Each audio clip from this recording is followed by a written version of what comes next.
10-0 in the first quarter. But then in the second quarter, Stout to Smith for 19 yards. It was 10-7. Then Doug Williams hit Alfonso Williams for Oklahoma. It was 17-7 Oklahoma, still in the second quarter. But Stout came back, this time to Joey Jones, and that made it 17-14 at halftime as Birmingham was on its way to 34 consecutive points. They got 2 more touchdowns in the third quarter. Then on the pitch-back play, Stout hit Smith from 41 yards out. Stout went on to 5 touchdown passes in the ball game, tying Bobby Hebert's league record. Cribbs was held to only 87 yards, if you can call that holding him down. But Stout, of course, as I mentioned, threw the 5 touchdown passes. So here are how the standings look in each division coming into this weekend's play. In the Atlantic Division, Philadelphia on top of New Jersey by a game. Both teams play today. Southern Division, Birmingham on top of New Orleans. New Orleans can stay within 1 game if they can beat Denver at home today. Central Division, Michigan on top of Houston and Oklahoma by a half game. The Panthers can reassume the lead in that division if they win tomorrow night. Pacific Division, Denver has a chance today, if it can beat New Orleans, to stretch its lead over Arizona to 4 games in that division. Following up now on some news we gave you last week in the USFL, we told you that Craig James of the Washington Federals, after having been released from the Federals, was expected to sign with the New England Patriots, and this week, of course, as you've probably already read, he did. Speculation is that the contract is for $1 million. We know that it is stretched over a 3-year period. In New England, James will join Ron Meyer, the man who coached him in college at SMU. And here's how he described his rationale for going to New England. When I made my decision last year in the USFL, it was a business decision, and I'm very happy I did that. I think the USFL is very good. I think they've got a good thing going. They work hard. They know where they want to go, and they've got the people to back it. But the NFL, our generation, I think, is the NFL. You dream of it as a kid, and not many people get to do it. Good luck to James, who missed 10 of his 26 games with the Federals because of injuries. We told you last week that Marcus Merrick, the New Orleans linebacker, was negotiating with the Cincinnati Bengals of the NFL. He had said a decision could be expected this week. No such decision was forthcoming, and now Randy Vataha, an executive with the New Orleans Breakers, has told our people in New Orleans that he expects he should be able to re-sign Merrick sometime shortly to a Breakers contract. So that's what has happened this weekend up to now in the United States Football League. I'll be here to keep you up to date on everything outside of your game today, and you'll be seeing football right after this. This game is a matchup of 2 Heisman Trophy winners. In 1982, Herschel Walker became only the 7th college junior to win it. In 1983, Mike Rozier became the 2nd Heisman Trophy winner in as many years to sign a contract with a new league. Herschel Walker has struggled this season, plagued by injury. Herschel has rushed for 100 yards only 3 times in the last 17 games. Mike Rozier struggled early, but he's coming off his first 100-yard game.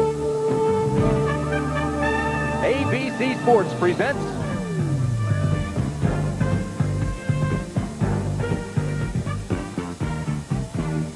the midway point in the 2nd season of the United States Football League.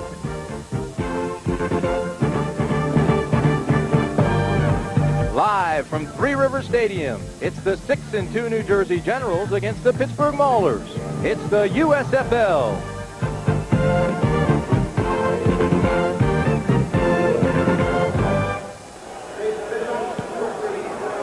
New Jersey comes into this game with a 6-2 record. Coming off a loss last week, it was their worst offensive output since early last year, their inaugural year. But they are 6-2. Their only losses were to Houston, and last week a 20-3 loss to George Allen's Arizona Wranglers. But they've beaten some fine football teams, as you can see. Birmingham, Jacksonville, Philadelphia, and Los Angeles, an upstart team. They've also beaten Washington and Memphis. Now, on the other side of the field today, we've got the Pittsburgh Maulers. We told you that they are 2-6, and they seemingly now are coming together. Their last 2 games have been very impressive. We saw them in New Orleans. They lost 27-24 in the last 12 seconds there to a very fine football team.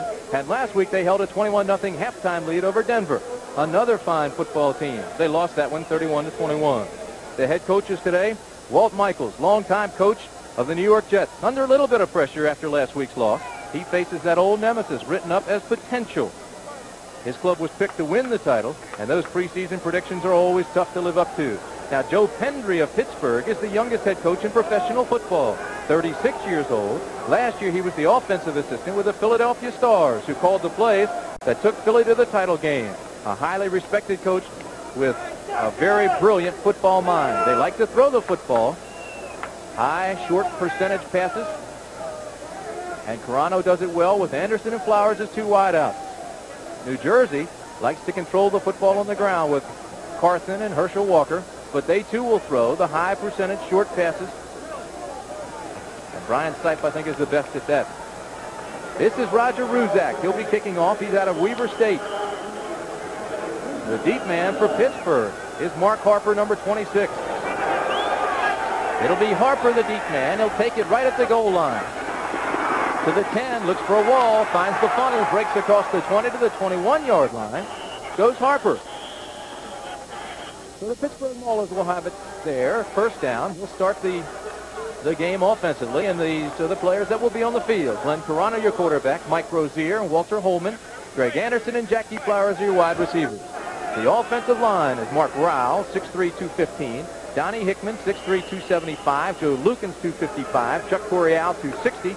Don Corbin, 254. And Don Maggs, 265. It is a young offensive line. It is big, and it is very quick. From the 22-yard line, Flowers and Anderson to the wideout. This is Holman. Finds a hole across the 25 to the 27-yard line. Gary Barbaro and Terry Daniels take him down. The defensive talent for the Generals, James Lockett, Tom Woodland, and Lynn Matson are your down linemen. The linebackers, Willie Harper, Jim LeClaire, Bob Horn, and Bob Leopold, the NFL veterans. Very impressive group there at line. They run a 4-3 defense, 4 down linemen, Sam Clancy, Graham, Thomas, and Holly up on front. Linebackers, Crosby, Adams, and McKibben. They're not the fastest guys, but they do play excellent team defense with Sutton, Holmes, Jerry Holmes from the New York Jets, great cornerback, Delaney, and Friday. And they tell me that Friday is a great hitter, so he should be active in this ball game. On the 41-yard line, Collins in motion. This is 2nd and 3. The give is to Walker. And Walker has a first down, the first down of the afternoon. Ernest Adams and Sam Clancy make the tackle for Pittsburgh. Herschel has been injured, playing hurt throughout most of the season. He has a problem with his shoulders. Now, early in the season, they said the shoulders were just bruised, deep shoulder bruises. Later on, we found out that he has had a long battle with a dislocated shoulder that just pops out on him from time to time. He's got a pair of the Donza shoulder pads that are light and they offer a great deal of protection, but he said today he feels better than he has all year. Injured his shoulder against the LA Express when Aaron Mitchell hit him. From the 46, first down. Carthen left side, flags fly, cuts inside to the 47-yard line. Jerry Holmes, Troy Thomas take him down. Fumble, they scramble for the football, but there is a flag on the play. Herschel Walker recovered the fumble.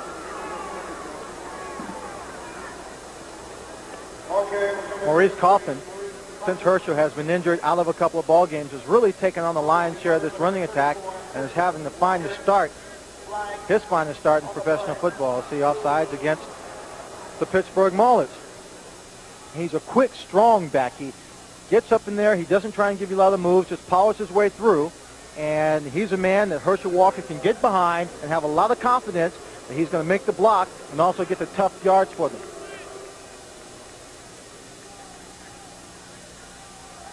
Swanee Carthen also seems to have taken a lot of the pressure off Herschel Walker. Carthen has 414 yards thus far. Herschel has 468. Add to that Brian Sipe, and it's a very balanced attack. Well, he's taking a lot of pressure on those short power runs where Herschel doesn't have to get those shoulders banged on quite as much. 1st and 5. The motion man is Walker. The give is to Carthen. David Graham takes him down after a gain of a couple, but it looks like he got the first down. In getting ready for this ball game, I talked with the defensive coordinator for the Pittsburgh Maulers. One of the things they want to do, which they haven't done successfully on this drive of the New Jersey Generals, is keep them out of 2nd and short situations. Now, when you talk about first down, the New Jersey Generals on 42% of their offensive plays on first down have gained 5 yards or more, which puts them in great position on 2nd down. They don't have to go as far. They've converted on a lot of short 3rd down plays and 2nd down plays. 43% conversion ratio on 3rd down. That improves just a little bit now as Herschel Walker banks in for the first down on 2nd and short. So New Jersey now in Pittsburgh territory. Excellent field position. Pretty good drive. And so far in the 2 first downs they've picked up, Tim, they have not reached 3rd down yet. Now, if they can consistently move the ball down the football field, eating up the clock, taking up time, their defense is well rested. They don't have to come on the field and be taxed, physically taxed. and it puts the pressure all on the Pittsburgh offense. They can isolate that offense, force the ball in the air, and just play pass defense. First and 10 from the 40. You know, I think Herschel comes under a lot of pressure because of the style of runner that he is. He seems to tiptoe, but he is tough to tackle. He's a bull. This is Carson. Looks for the draw, then goes to the right side off tackle.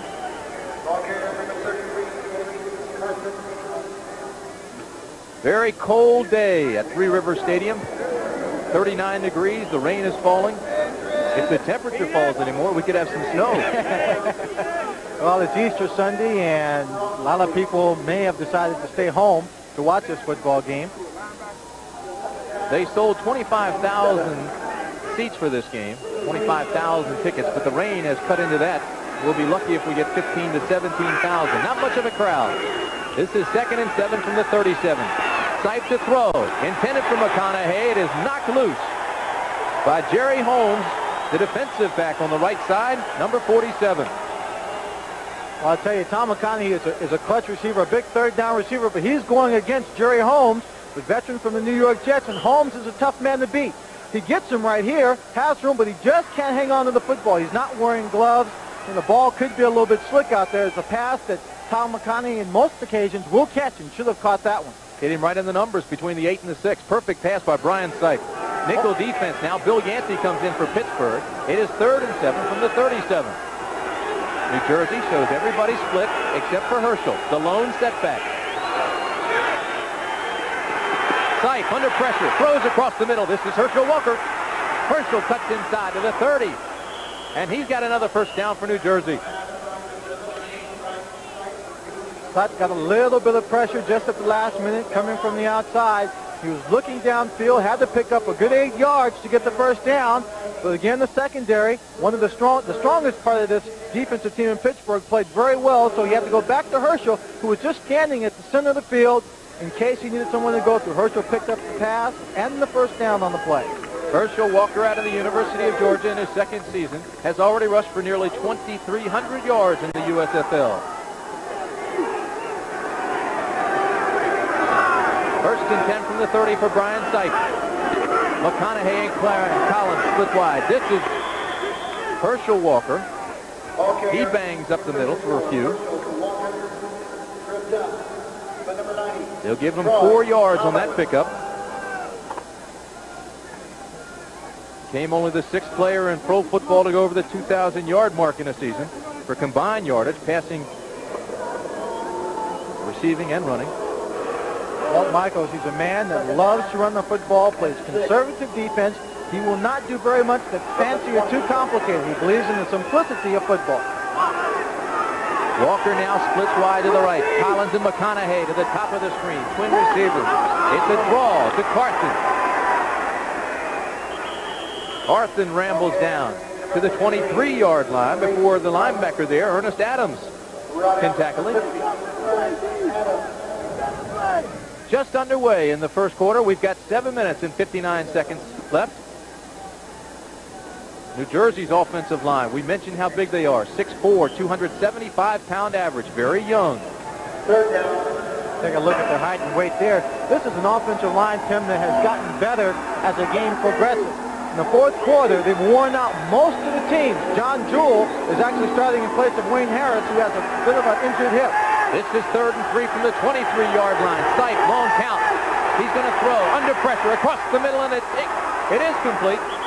That's Clarence Collins, number 82. Larry Friday, the defensive back there. Good pressure by Mickey Sutton, who came on the blitz. Well, Clarence Collins has done a great job for him. It's his first year. Danny Knight is also a receiver that we might see some of here in the ball game, but is also a rookie. But Collins has come on to be a clutch receiver for him. He gets in the middle. He takes the hit. You see number 27, Larry Friday, picks up a leg and tries to make a wish out of Collins, but Collins hangs on to the football.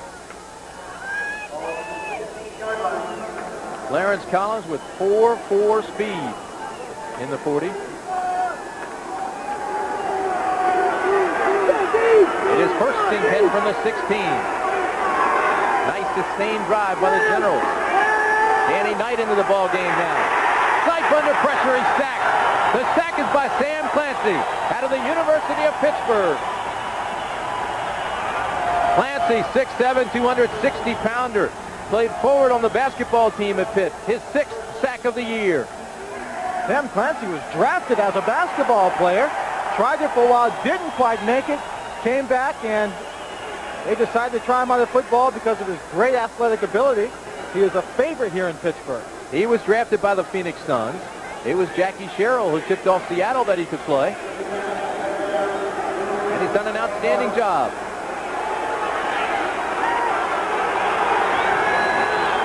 Second and long. From the 27, Sipe has to pick up 21 yards for the first. And again he goes down. This time it's Mike McKibben, the linebacker.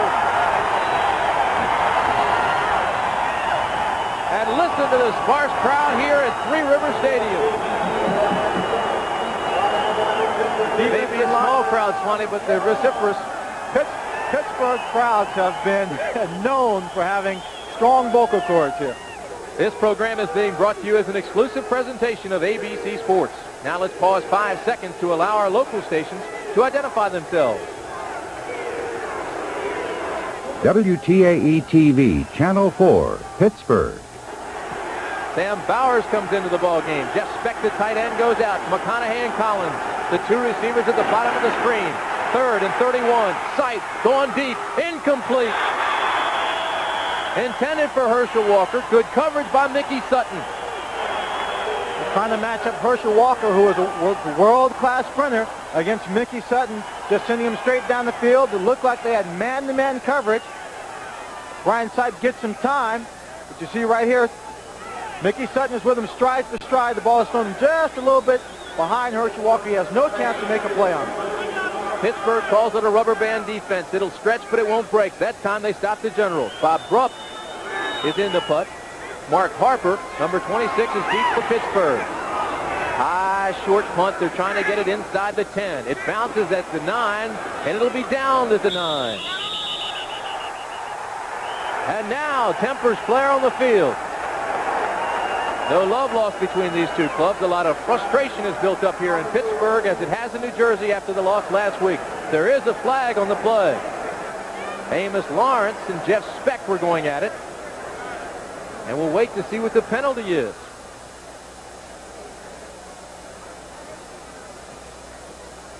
Personal foul against New Jersey, personal foul against Pittsburgh, offsetting penalties. So things have heated up in a very cold Three River Stadium in Pittsburgh. We've got 5:22 remaining in the first quarter. There's no score.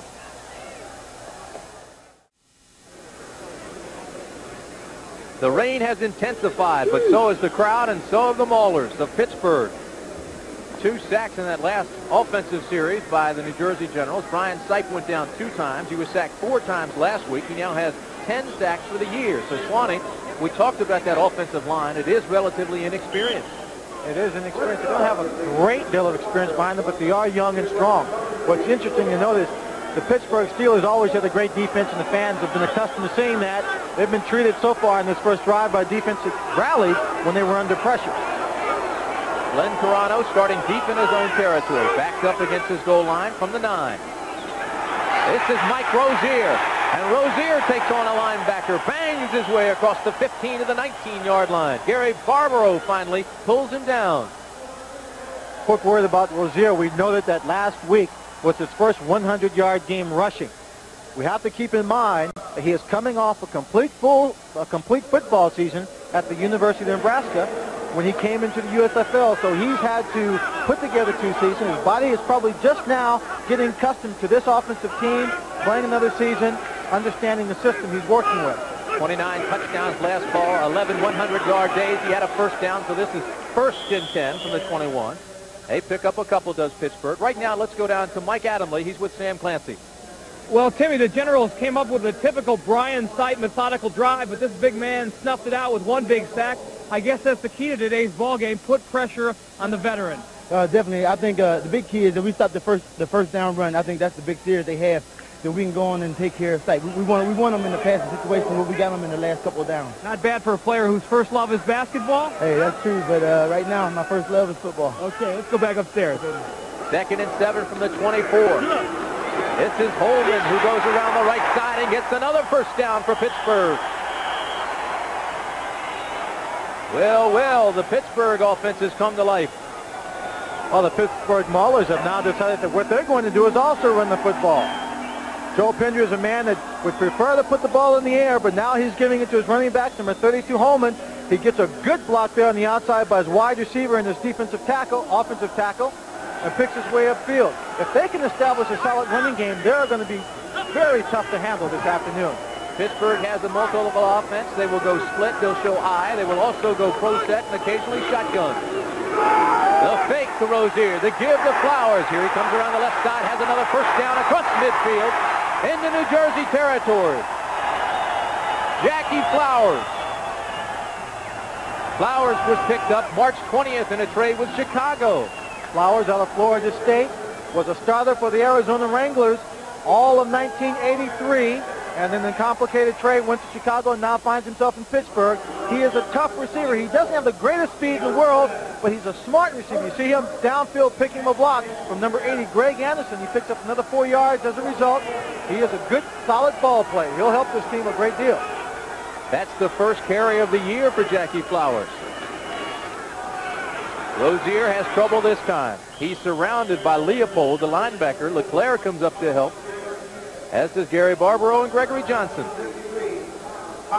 Mike Rozier, a Heisman Trophy winner, averaging 3.6 a carry. You know, it's pretty tough when you come from a school like Nebraska and you had players like Dean Steinkuhl in front of you, where the coach says, follow your fullback, follow your guard. They're going to open big holes for you. Nebraska, it wasn't a matter of where the hole was, it was just how big it is. Here he's got a younger offensive line. He's got to give them time to grow. He's averaged 4.5 yards a carry in the last 3 games, 137 yards last week. William Miller has nowhere to go. He's taken down very quickly by Jim Byrne, number 74. He's out of Wisconsin lacrosse. It'll be a 3rd and long situation. And again, the New Jersey defense plays very conservatively. You're going to see them drop back in zone coverage. They'll try and let you make the mistakes and then take advantage of it. It'll be 3rd and 10 from the 47. Len Carano is 0 for 1. He puts Anderson and Flowers to the bottom of the screen. Johnny Dearden to the top. Carano to throw for Flowers. Intercepted by Gregory Johnson, 27. He takes it back to the 43-yard line. They'll mark it at the 44. And that's where the Generals will get it back. So the first turnover, but there is another flag.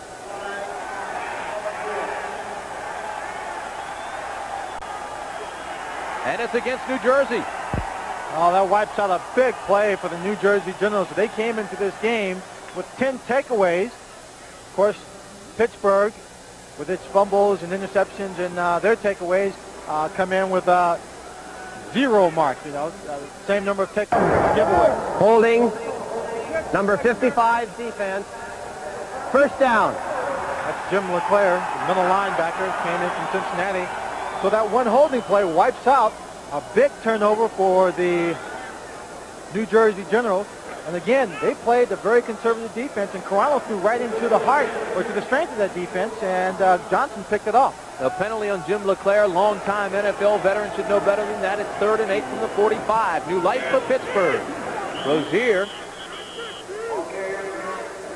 right side for 3.5.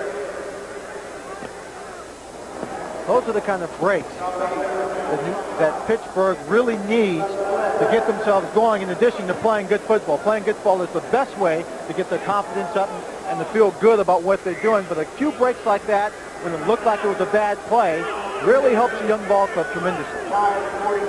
The I formation now as Amos Lawrence comes into the ball game. Mike Rozier, the quarterback is Carano. As you look at him, the 2 wideouts, Flowers and Anderson. The give is the famous Amos Lawrence, who rambles down inside the 30-yard line. Famous Amos Lawrence out of the University of North Carolina. Played with the San Francisco 49ers. Became only the 2nd player in the NCAA history to run for at least 1,000 yards in all 4 years.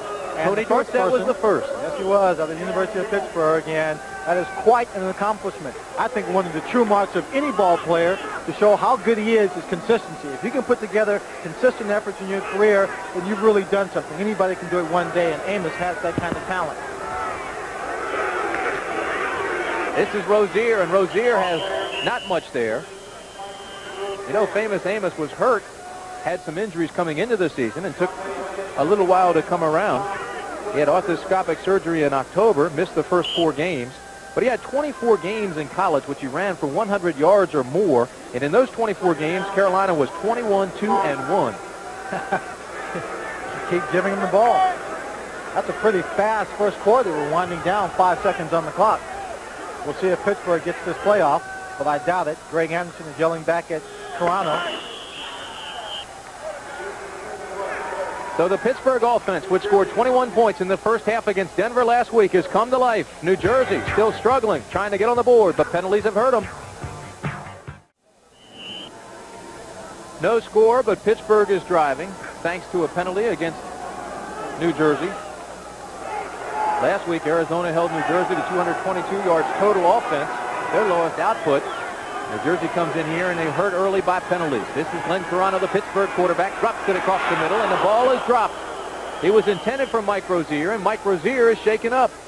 He took a pretty good lick by John Preston, the safety. Took a pretty good lick. He took a great lick. Rozier is looking back at the ball. They haven't completed a pass yet on the Pittsburgh side of the field. He finds Rozier on the crossing route, and watch Preston just come out. Rozier is looking at the ball, has no chance. No way of seeing Preston come in. The ball was bobbling, just got hit, and now they're still working on him on the field. John Preston is the defensive safety who made the hit. A blind hit. We are still scoreless at Three River Stadium in Pittsburgh. We'll take another look at John Preston. He's a rookie out of Central State in Oklahoma. He's in with 5 defensive backs. Rozier getting some pressure from the linebacker coming across. He has a chance to catch it. As he bobbles it, Preston comes in, and his helmet takes him right on the chin and lays him flat on his back, but he got up and walked off the football field. Of course, he's not in the ball game right now. This drive started on the 9. It is now on the 28 of New Jersey. The give is their famous Amos Lawrence. Right side, flag flies. Lawrence comes out across the 25 to the 23-yard line, where Jim LeClaire and Gregory Johnson take him down. Johnny Dearden, number 89, was the receiver out there blocking. And I think maybe they might be calling that holding penalty against him. It is awfully difficult, Tim, for a wide receiver or for anyone on a football team to engage a person on defense and hold that block for 3 or 4 seconds while a running back tries to get to the outside. And very often there's a tendency to reach up and grab. They are still working on Mike Rozier on the Pittsburgh bench just below us. You know, Swanee, that's the kind of hit that a linebacker just dreams of. Holding. Number 61 offense. Still third down. That was Don Hickman out of the USC who was holding. I was going to say it's the kind of hit that a linebacker dreams of. It is a clean hit, but it's got to be a nightmare for the receivers coming across the middle. Well, whenever you come across the middle in traffic, you know there are a lot of people around. You have to concentrate.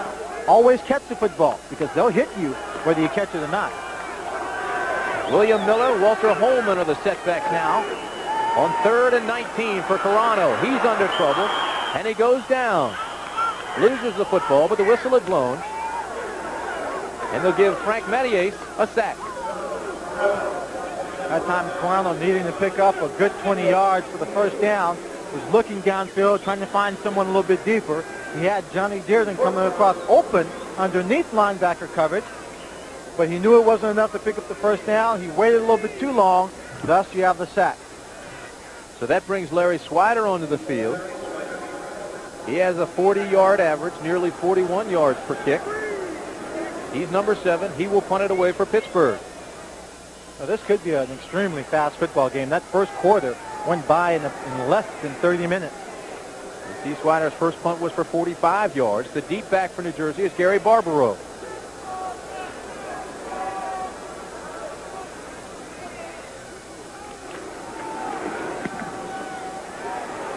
High kick, not particularly long. Barbaro will take it on the 8-yard line. Well, they tell you never field a punt inside the 10 and hope that it gets into the end zone. That one had a funny knuckleball to it, and it doesn't look like it was going to make it. 37-yard punt. So New Jersey takes over on its own 8. First down for Brian Sipe there. He's got Carthen and Herschel Walker in the backfield. Terrence Collins, Tom McConaughey puts to the same side, twins down the bottom of the screen. Herschel Walker in motion. 5 down linemen for Pittsburgh apply a lot of pressure, and they take Carson down with little gain, if any. Right now, let's go downstairs to Mike Adamley with this report. Timmy, that big hit delivered by the Generals' John Preston on Mike Rozier caused Michael to have his bell rung in the football vernacular. They are breaking open ammonia capsules to see if he can regain his senses. Right now, it doesn't look like he's too well off. He probably will miss the rest of this first half. Tim? Thanks, Mike. You know, you have a situation like that, and so many trainers are right when they say we've got to take precautions. We want to sit him out and make sure his head clears. You don't want to get him back into the ball game too soon until you know that he really is okay. There's 20 yards on 5 carries, did Rozier. This is second 8 from the 10. Herschel Walker, flags go down again. There's another penalty. Ernest Adams made the tackle. We'll wait and see what the call is. Going back to Rozier, and False start, number 73, offense. That's Doug Mackey. Still second down. going back to Rozier on the sideline. Unfortunately, Tim, I know how he feels. I had my bell rolling a couple of times right here in the stadium, and it's something you do have to be very careful with. A concussion is just it's a bruise of the brain, and it's something that you do have to be very, very careful about. It's cold, and cold weather is not good for that kind of injury. He should stay out of the ball game. More than likely he will. Probably could miss a couple of ball games as a result. Just the ball club being careful, not wanting him to have that concussion have long-lasting or far-reaching effect. Pittsburgh needs him. He's been playing well. Really come into his own the last 3 games. Sight, Carson across the 10 to the 13-yard line. Sam Clancy and Mike McKibben come up and make the tackle there. Once again, here on the second drive of the Pittsburgh Maulers, on the second drive of the New Jersey Generals, it's the Pittsburgh Mauler defense really playing well. Let's take a look at McKibben, the linebacker, and how he reads the play. He's got to read the movement, the offensive line, and also pick up the keys from the back. He just slides inside. He's not touched, and then he comes in, picks up Coughlin, makes a tackle. Someone in the offensive line probably had the responsibility of coming out and picking him up, but he just slid away from him. Pittsburgh shows blitz. 3rd down, 5 to go. This is Herschel Walker. Has the first down and then some. There's another penalty, and play has gotten sloppy. On 3rd down and 5 or less, what New Jersey does is take out Carson, or one of its running backs. That time it was Carson. They bring in Sam Bowers, another tight end. Offside, number 97, defense, penalty decline. First down. Number 97 for Pittsburgh is David Graham. Take a look at Walt Michaels on the sideline. He has been very productive this year in turning things around for the New Jersey Generals. Last year, they only had 6 wins in the entire season. This year, he's already has his 6 wins, and he's looking for number 7 today. Coached the New York Jets for 6 seasons, was the AFC Coach of the Year in 1978. 54 years old. Played linebacker for Paul Brown and the Cleveland Browns. 1st and 10 from the 23. Fumble. Pittsburgh says it got it. And the officials agree. It looked like Mike McKibben will take another look at it, Swanee. Well, Herschel Walker comes up. Couldn't tell whether it was a bad handoff or whether the cold and the rain affected it. You see right here. Well, it looks like it should be pretty good. His hands were just above the football. He didn't feel it, never had a chance to grab it. A big turnover, another big mistake that's going to help the Pittsburgh Mauler team. We'll see if they go on and score on this drive. 1st and 10 from the 23. Derby Trial is next week. ABC's Wide World of Sports. This is Amos Lawrence looking for room. Gets an extra block for an extra 2 yards, and he's ridden out of bounds by Horn on that side. Bobby Horn out of Oregon State, played in the National Football League with San Diego, San Francisco. Started 49 straight games with the Chargers. That's Joe Pendry. We told you last year he called the offensive plays for the Philadelphia Stars. Called those plays right into the championship game that we did out in Denver, ABC. Right now, what he is worried about is his offensive team has not completed a pass yet. And that's been one of the strongest part of their offense so far this year. 2nd and 8 from the 21. Amos Lawrence bangs his way up the middle. We now have an injury report on Mike Rozier, so let me pass along this update. The trainer says he's sustained a mild concussion, and it is questionable whether he will return at all this afternoon. Tim, I will venture to say that it is extremely doubtful that he will return this afternoon.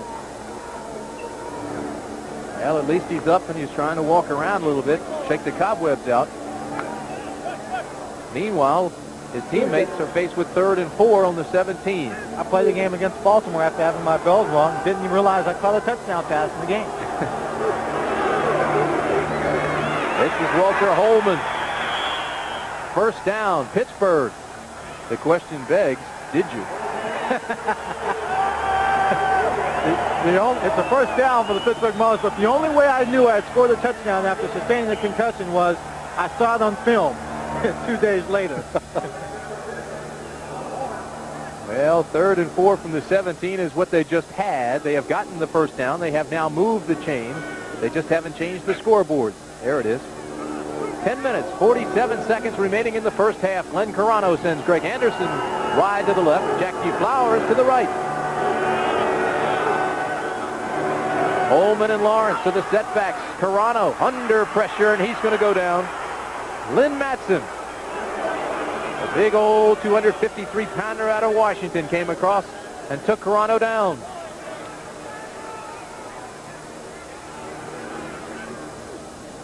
Keith Jackson and Lee Grosskupper down in New Orleans at the Superdome down there. And New Orleans has just scored to make it a 7-3 ball game. Buford Jordan has scored for the Breakers. I remember catching the ball from across the middle. Well, you heard Mike Rozier say he remembered catching the ball across the middle, and that's it. But he didn't catch it. 2nd and 19 from the 22. Carano drops the football. Holman falls on it. It'll still be Pittsburgh's football. But now they'll have one less down to operate. Tim, the play is getting a little sloppy right now. I think it's due in part to the cold weather. It's about 39 degrees right now still. The rain is coming down a little harder. The ball's wet. It's tough to hold on to. And I think the excitement. Glenn Carano's got his team now. They had him inside the 20. It looked like they were going to score. You know, the anticipation, the adrenaline starts pumping, and sometimes you make a little mistake. So far, they have 0 yards passing, actually minus 16 when you count the sack, and they've only have 76 yards on the ground. Gregory Johnson, the safety, comes up. He fakes blitz. Now here comes the blitz on the inside. Carano steps up. Across the middle, incomplete, intended for Greg Anderson. Outstanding coverage in the secondary by New Jersey. Gary Barbaro was there. Gregory Johnson came up, faked the blitz, then dropped off. Greg Anderson had the highest average per catch in Birmingham. Came up here to Pittsburgh. Now, he's a receiver that can make the tough catch for you. But watch number 26, Barbaro, come in from the top. That's Williams on the outside, 24. Right there, he almost picks it off. But he hits Greg Anderson, knocks the ball loose. Greg Anderson can't maintain his concentration. And now we're looking at 4th down, and it's a field goal attempt. It'll be Swider to hold. Tony Lee is the kicker. He is 6 for 9 on the year, as long as 42 yards. This one from 41. It is long enough. It hits the upright, and it's good. Tony Lee.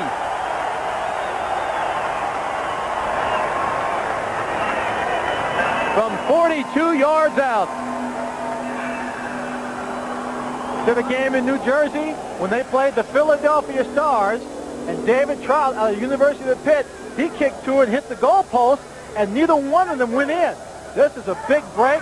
He gets it up. It looks like he's going straight for it. A soccer-style kicker. He just hooks it a little bit to the left. Right there, hits to the inside of the pole, bounces in, and now it's the Pittsburgh Maulers who draw first blood on this gray and rainy day in Pittsburgh.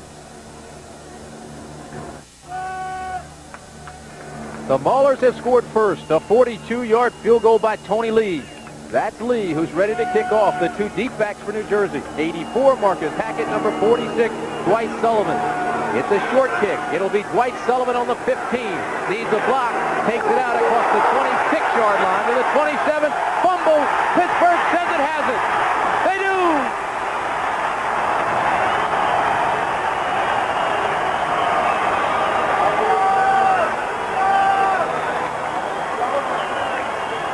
It was Ike Griffin who recovered the fumble.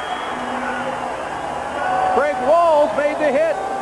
Sullivan is being helped off the football field. He took a real big hit on that kickoff return. It was Craig Walls who made the hit. He's out of Indiana. He grew up in Pittsburgh. Pittsburgh has the football when we come back. Don't forget, coming up next week on ABC's Wide World of Sports, we'll have the Kentucky Derby trial. As we are on that road to the Kentucky Derby, which is coming up in just 2 weeks on ABC Sports. It is 1st and 10 from the 28 for the Maulers. Amos Lawrence, Walter Holman. They try to bang their way up the middle. The ball is loose. But was the whistle blown? That's the question now. There's a fight for the football. I didn't hear a whistle, Tim. I didn't either, but I saw the ball pop loose. It didn't look like the ball carrier was on the ground. The ball popped up in the air. The ball belongs to Pittsburgh. Well, they said the ball carrier was down. The ball belongs to Pittsburgh very quickly. Let's go downstairs now to Mike Adamley with Tony Lee. Okay, Timmy, the last couple of weeks, turnovers have hurt the Maulers, but today they kind of got a couple of breaks. Ike Griffin gets the recovered fumble, and Tony Lee, you made up for dropping that missed field goal attempt last week. Yeah, it felt good to get that one back. You know, we're up 3-0, but we're going to get more. That's it. That's it. Next, the team's got to play better. Okay. We're going to go upstairs. Amos Lawrence on 2nd and 5 has nowhere to run. The doors closed quickly by the linebacker Jim LeClaire and Willie Harper. Famous Amos Lawrence out of the University of North Carolina. We told you he had 1,000 yards in each of his 4 years in Chapel Hill. An outstanding running back. He has 17 yards on the afternoon. Well, what's hurt this team so far, both teams, is that neither team has established much of a passing game. They both run the football. Pittsburgh getting the breaks coming into it. Pittsburgh was averaging 195 yards a game. Right now, they have none. Anderson, Dearden, and Flowers are your wideouts. Toronto on 3rd and 5 to throw, but he won't get the playoff. Time had expired on the 32nd clock. Delay of game. Number 18 offense. Still 3rd down. The Burroughs organ tells you what the situation is. Joe Pendry obviously upset. It has been mistakes and turnovers and mental errors which have caused this team to be 2-6 because they have been so close to the first half of this year. You heard him, he was yelling from the sidelines to the offensive team, watch 57. John Miller, the linebacker, I think that was 57 he was talking about. He's probably looking for a blitz. Flowers and Anderson come to the bottom of the screen. Johnny Dearden is at the top. The lone setback is Holman. Toronto under pressure is going to run it out. To the 25, the 20, to the 17-yard line. Glenn Toronto was tripped up by John Preston, but it's a Pittsburgh first down. We'll see where they mark it. It's going to be extremely close to see if he got that first down. I think they will bring in the chains to measure. Again, the defense of the New Jersey Generals, they were playing too deep back in the zone coverage, and they had man-to-man coverage underneath. So it seems to the quarterback and the receivers, they've got man coverage underneath. They've got help over the top. He couldn't find an open receiver. He knew he was running out of time. He had pressure. He took off and he ran, and he picks up the first down. I'm surprised that Pittsburgh has not passed more, especially since Carano has been red hot lately. He's thrown 8 touchdown passes in the last 3 games. I saw him throw for 388 yards against New Orleans 2 weeks ago. He was the USFL Player of the Week. And you know he can throw the football extremely well. He was a 4-year starter at UNLV, broke every passing record there for Ron Meyer, who's now the head coach of the New England Patriots. 1st and 10 from the 18. This is Walter Holman. To the 15, down to the 14. And you know that Joe Pendry does like to put the football in the air, but I talked to Glenn Carano on Friday. He said he did not have a good week of practice. You know, after coming off a great game, putting the ball in the air a lot and playing well, he said this week of practice has not been real good for him. He couldn't throw the ball well. He wasn't hitting the target. And now in the ball game, again, no yards in the air. Joe Pendry is sending the plays in, and he's calling all running plays. Holman now has 31 yards and 6 carries. We should tell you that New Jersey runs mostly zone, except when they're inside the 20, they go to man, and that's what Toronto likes to pick on. He does this time. Has a receiver. It is Mark Rowell, and Rowell's inside the 10 to the 4 to the 3-yard line.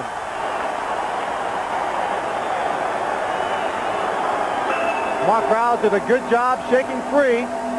They're playing man-to-man coverage underneath, and the two safeties are back deep covering in zone. He's got a crossing route. He's going to get away from number 50, Bob Horn, catching it there on the sideline, picks up the first down. The safety will come over, make the hit, and Bob Horn pushes him out of bounds, only 3 yards away from the end zone.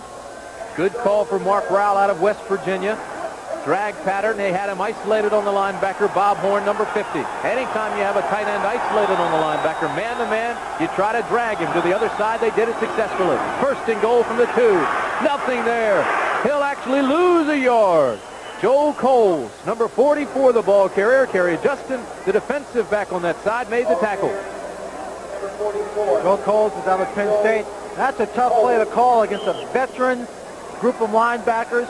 New Jersey, they've got LeClaire, they've got Horn, Leopold, and they are our group with Willie Harper, four exceptional linebackers, all NFL veterans.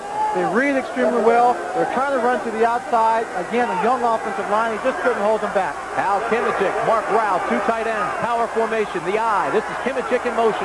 Second and goal from the 4. Famous Amos Lawrence, going for the corner. He makes it. Touchdown, Pittsburgh!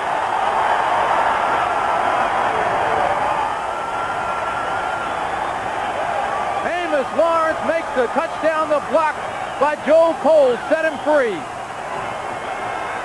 Again, we'll take a look at it. They're stringing the play out. Lawrence gets the ball. He's got Coles out in front of him. Now he can cut it up anytime he feels he's got an opening. He didn't see anything on the inside. He sprinted to the outside. That's a 5-yard. He's got 5 carries for 22 yards in the day and 1 touchdown, the only touchdown in the ball game. The extra point is good. They'll go up 10-0. The first touchdown in the USFL for Amos Lawrence. Tony Lee's kick is up, and it's good. To the Maulers, who led last week at the half 21-0, lead here with 5 minutes and 39 seconds remaining in the half. Pittsburgh has taken a 10-0 lead against New Jersey. Amos Lawrence, the touchdown, but the key play was by Mark Rowell, the tight end. He's coming back after missing 2 games with a back injury. Short kick. Rod Pagese, number 30, lets it hit the ground. Goes back to the 10, and he's tackled on the 12. If football is a game of breaks, then this game is all in favor so far of the Pittsburgh Maulers because they have been getting all the breaks. They had 1 pass that was intercepted, but because of a penalty against Jim LeClaire, it was called back. Herschel Walker, right side, has a hole and bangs his way across the 20. Mike Adamle now is with Amos Lawrence. Well, Timmy, you know the San Francisco 49ers gave up on this guy, but famous Amos Lawrence proved he can still play football and still have the quickness. Describe the touchdown plays. Well, first of all, I have to say I never gave up on myself. I have a lot of confidence in myself, and I know I can do the job. But the tight play that he ran was a toss. Just a regular quarterback spin out and pitch to the halfback. And the blocking was there, and I just took it in. And this team is a lot better than it's shown so far, too, huh? Oh, yeah, a whole lot better. We had some bad breaks, but we're getting better as the season goes on. Okay, keep up the good work. All right, thanks a lot. Timmy? You saw Maurice Carthen bang across for a first down, and you know it's hard to believe, Lynn Swan, that the 49ers did give up on Amos Lawrence. He was 24 games he played so well in. He also was number 2 in the NFC in kickoff returns. He had 1 that went over 90 yards for a touchdown, 92 yards. He played in Super Bowl 16 against the Bengals and Jim LeClaire. Very often it's a game of numbers, Timmy. You just don't have room for all the ball players. That's why there's enough talent in this league. Sipe, quick drop, timing pattern, right side, McConaughey, it's complete.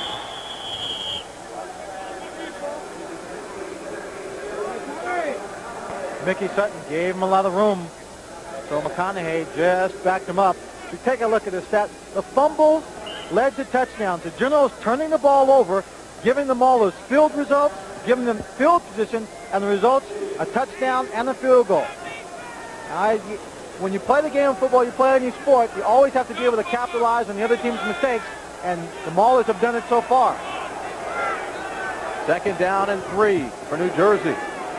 Right side, Herschel Walker up by the chains. Looks like he got the first. Depends where they mark it. Troy Thomas, David Graham, Sam Clancy, and the linebacker Rob Crosby all came up, surrounded him, and made the tackle. First down, New Jersey. Take a look at Herschel Walker. We talked about his shoulders being hurt throughout the season. In the locker room before the game, he told me he feels better now. He wants to play, and he wants to come out and show everyone that he is capable of playing the kind of football that we all expect from him. Physical football. He is playing that today. You saw him there. Another carry by Herschel Walker. Scored the club's first ever touchdown back in March 6th. We were there, Swanee. We did that game out in Los Angeles. But it took Herschel 5 games to get his first 100-yard pro performance. Then he ran off 100 yards 5 straight games. He was on pretty much the same schedule this year, getting his first 100-yard game after 5 games this year. But then he got hit against Los Angeles. The shoulder popped out again, and he missed a couple of ball games. There's the time, 2 minutes, 10 seconds, as the rain intensifies at Three River Stadium. Herschel Walker left side, finds a hole, then makes a hole, and takes it down into Pittsburgh territory to the 44-yard line before the linebacker Ernest Adams tripped him up. Well, that's the 2-minute warning as Herschel Walker starts to take the ball game into his own control. There's the score. It's 10-0. We've got 2 minutes, first half. Herschel Walker now has 55 yards and 9 carries.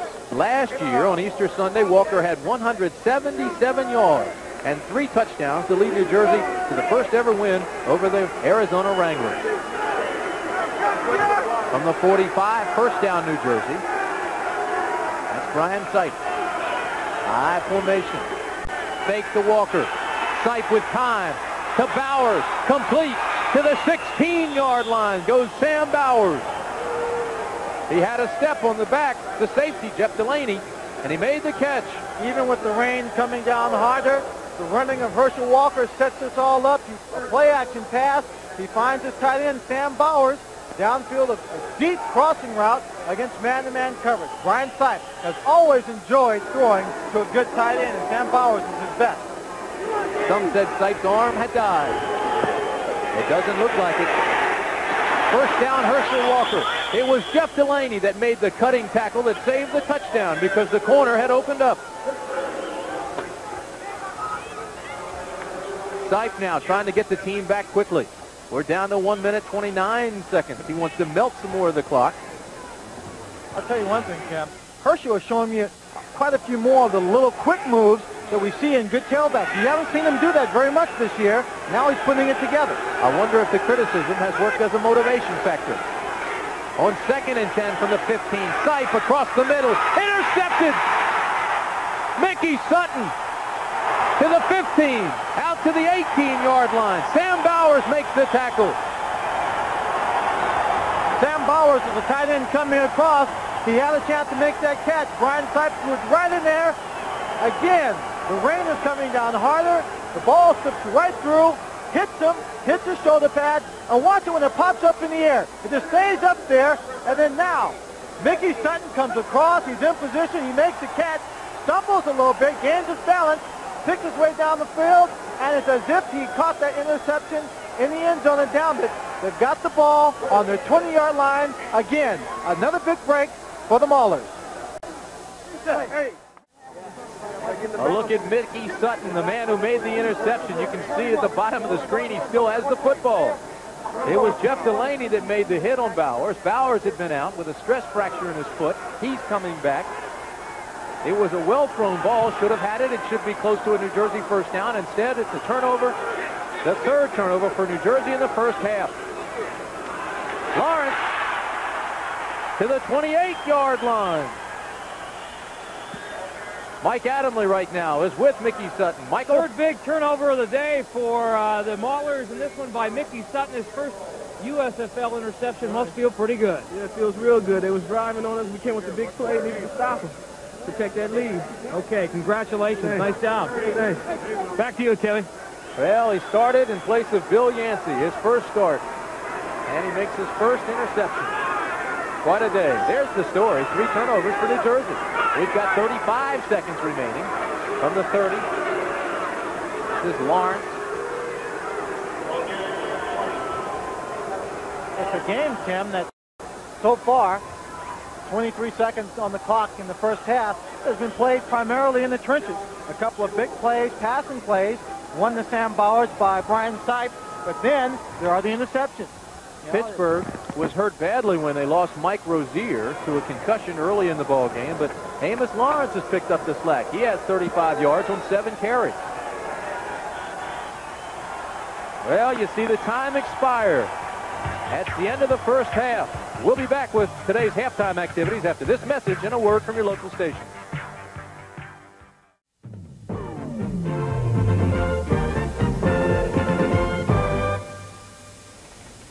We welcome those of you who are watching Pittsburgh's surprising 10-0 halftime lead over New Jersey. Quickly now, we'll bring you up to date on what is happening elsewhere in the United States Football League. The Denver Gold and New Orleans Breakers are still just before halftime in the Superdome, and New Orleans is on top in the ball game 7-3. The touchdown was scored in the first quarter. I'm just told that it has become 10-3 now. I missed seeing that field goal as I prepared for this segment. So now it's 10-3. New Orleans, the one touchdown was scored in the first quarter by the man who has been the key performer in the first half, Buford Jordan, the rookie out of McNeese State, who has certainly overshadowed Marcus Dupree and a lot of other running backs in the USFL. That was a 9-yard touchdown run. Jordan is over 70 yards rushing in the first half, and New Orleans is on top of Denver. The Philadelphia Stars struggled against San Antonio for the better part of the first half. Finally, with about 5 minutes remaining in the second quarter, the Stars got on the board. The touchdown pass, as you may have heard already, was from Chuck Fusina to Scott Fitzke, the two Penn Staters hooking up to make it 7-0 Philly Stars over San Antonio. In about a half hour, the Washington Federals, winless at 0-8, will be taking on the Oakland Invaders, winless at 0-8. The bad news for the winner of that game is that these two teams meet only once this year. When we come back, we're going to have a personal visit with one of the most important players in the USFL and one of its leading candidates for most valuable player honors at this stage, Joe Cribbs of the Birmingham Stallions.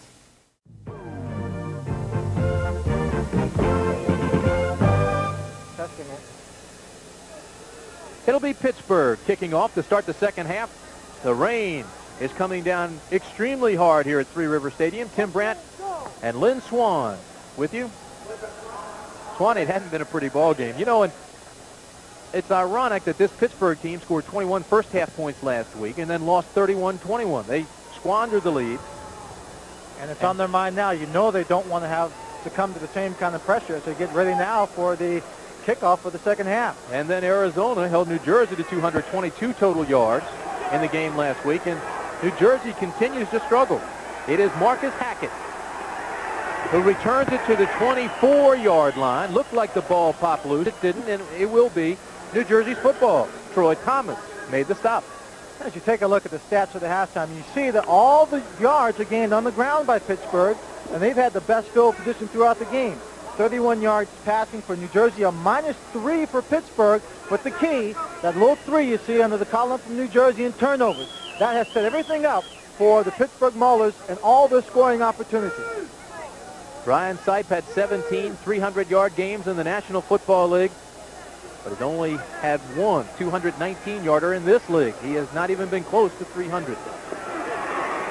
Left side hole, Maurice Carthen bangs his way across the 30 to the 32-yard line before Ernest Adams can take him down. The offensive lineup for the Generals is Brian Sipe, the quarterback. Herschel Walker and Maurice Carthen are your running backs. Tom McConaughey and Clarence Collins, your wideouts. The offensive line is led by tight end Jeff Speck, Brian Millard, John Jewell, Kent Hull, Dave Lapham, and Doug Mackey. Brian Sipe has never won a game here at Three River Stadium. All the time he was with Cleveland, the Steelers shut him out. 12 years without a win in this stadium. His last appearance here, he threw for 6 interceptions. This is Carthen, and a pretty good lick there by Sam Clancy, the defensive end of the Maulers. Let's set that defensive lineup for you for Pittsburgh. It has played well. It has forced turnovers. It is Sam Clancy, the defensive end, David Graham, Troy Thomas, and Doug Holly on the other side. The linebackers, Ron Crosby, Ernest Adams, and Mike McKibben. The defensive backs, makeshift, Mickey Sutton, Jerry Holmes, Jeff Delaney, and Larry Friday. It'll be 3rd and 1 from the 34 for the Generals. 2 tight ends, a wingback, 2 setbacks. Herschel, second effort, gets the first to the 36-yard line. Number 54, Ron Crosby, came shooting in, but just didn't have his body under control. He threw an arm out at Herschel, and Herschel just ran right through it. There's no person on this football field who could stop Herschel Walker with just arm tackling. You're looking at an expansion ball club, a team that did not exist this time last year, Lynn Swan, and they gave up 31 points in the second half last week. They have to be conscious of that now. From the 39 on first down, the give is inside. Not much there for Carson. Certainly the defensive team of Pittsburgh is now loading up against the running game, and they're just waiting for the handoff, trying to play the tendencies of this New Jersey football team, which is run on first and second down and try and get the big yards on first down to create short second down situations. And you see the halftime possessions for the New Jersey Generals. Their starts have not been good. 34-yard line has been their best field position. A punt, a fumble, and an interception. Sight drops back, throws, Bowers. He's got the football and then trips. Larry Friday had fallen down, and Bowers had an open field, but then he tripped over Friday. Larry Friday should be grateful on that particular play that he fell on the wet AstroTurf or artificial turf field, because when he fell, the field being wet allowed him to slide, and he almost just leg whipped. You see him right there, number 27. He slides in there, then he just leg whips Sam Bowers and takes him down as he slides out of bounds. Again, the big pass plays have come. Throwing the ball to Sam Bowers, he made another great catch for him at the end of the first half, and unfortunately one slipped off the shoulder pads, resulting in an interception. That's Mike Rozier walking in, getting off the field. He will not be seen for the rest of this ball game. Bowers now has 59 yards and 2 catches. This is first down. A ball on the 31. Again, they're going for Bowers. Knocked away nicely by the strong safety, Jeff Delaney. Bowers played only 1 year of college football. He went to Fordham. Started 9 games last year. He holds New Jersey's record for 8 receptions in 1 game. Yeah, it's pretty tough when the rain's coming down as hard as it is here in Pittsburgh, and it's cold, to have to rely so much on your passing game. And now, again, that's Rozier going in the locker room, getting out of the rain. And now with New Jersey Generals trailing by 10 points, they find themselves in a situation where they have to put the ball in the air. If you missed it, Rozier was tagged early on a play. He came across the middle on a pass and was hit blindly by a linebacker. Really nailed. Suffered a mild concussion. False start. Number 70, offense. Number 70 is John Jewell out of Kent State. But Rozier has retired, and I doubt if we'll see him the rest of the day. Amos Lawrence has come in to replace him, and Lawrence had a big first half. 35 yards on 7 carries. Walt Michaels getting his team, wants his team to hurry up. 13 seconds left on the clock. Brian Sipe, an 11-year veteran who holds every Browns career season and single-game passing record. Well, there was 4 seconds left on the clock, on the play clock. They could not get it up in time, so the New Jersey Generals wisely call a timeout. The 1980 most valuable player in the NFL. You're looking at Walt Michaels on the left of the Generals. He set the offense, talked it over with Brian Sipe. Joe Pendry on the right side has covered all his gaps, coming with a nickel defense. It's 2nd and 15. The ball is on the 36. Sipe is the quarterback. Drops the football, and he's nailed. But more importantly, Brian Sipe was able to get back into the pileup and recover his own fumble. Again, the rain is coming down harder. It makes getting the snap from center extremely difficult now. They're trying to keep the ball dry. They'll put a towel over it between plays, but it gets tough. You can see the rain coming down there on the surface, the sideline of the football field. Now it's 3rd down, 14 yards for first down. Collins and McConaughey come to the bottom of the screen. Danny Knight, number 80, is at the top of the screen. One back and a wing. Timing pattern, underthrown, intended for Danny Knight. They showed blitz all the way. Brian Sipe pre-read the defense. He saw the blitz coming. What happened, Danny Knight, number 80, he's a rookie. He did not recognize the blitz. He never turns around to make the blitz control adjustment on the route. You see the ball thrown way behind him. He had an opportunity to come back and make that catch, take it inside. Incomplete, 4th down, and now they're going to attempt the field goal. Roger Ruzek coming into the ballgame. Good read, Lynn Swan. It was Jeff Delaney who came on the blitz. Sipe now 5 for 10, 81 yards. Roger Ruzak is 8 of 11. His longest is 51 yards against Birmingham. And again, the 30-second clock goes down to 0. Too much time moving back. That delay, number 9, offense. That takes them out of the range. They are not going to attempt a field goal at this point. A crucial error. The team just did not get on the field quick enough. They took too much time. And I'll tell you, Walt Michaels has every reason to frown at the play of his football team so far. The Generals look like they're in a daze. Mental errors. It would have been a 53-yarder. For Roger Ruzak, his longest, as I mentioned, was 51. So it would have been difficult at best anyway. Bob Grupp is now on to punt it out.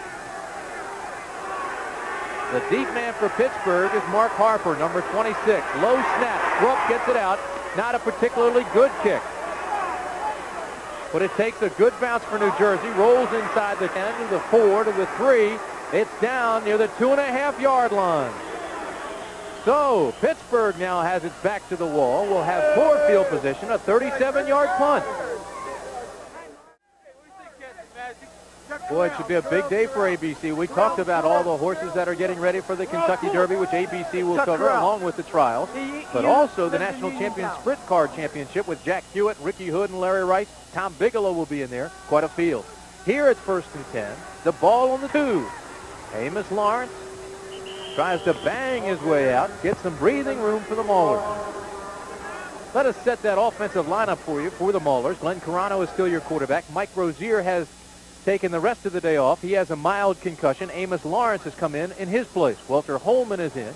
Greg Anderson and Jackie Flowers are the wideouts. Two very, very good ones. Mark Rao is the tight end. Donnie Hickman, Joe Lucan, Chuck Corial, Don Corbin, and Don Maggs are your down linemen. Pressure's on them right now as they're backed up inside their 5-yard line.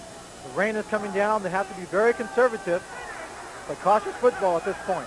Donnie Hickman comes back in, replacing Dubiago. And Amos Lawrence again, straight ahead.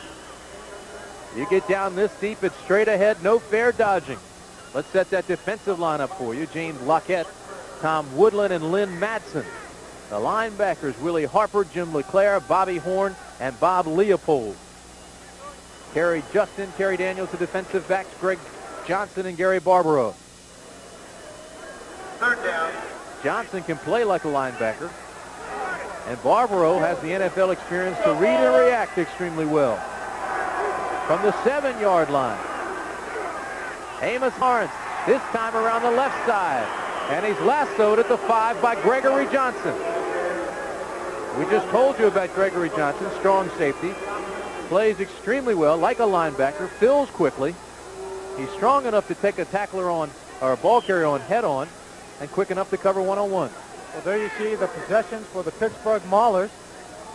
This, the starts for the Pittsburgh Maulers in their plays. They have really controlled most of the game, but it's come really as a result of turnovers by the New Jersey Generals. Right now, a great opportunity for the New Jersey offense to go get the ball in excellent field position. High snap, a lot of pressure. Schweider gets it away. It is fielded by Barbaro up near midfield. Gets the block down to the 35, breaks out of there, drops the football. Pittsburgh's got it back. Mark Harper, number 26, recovers the football for the Maulers.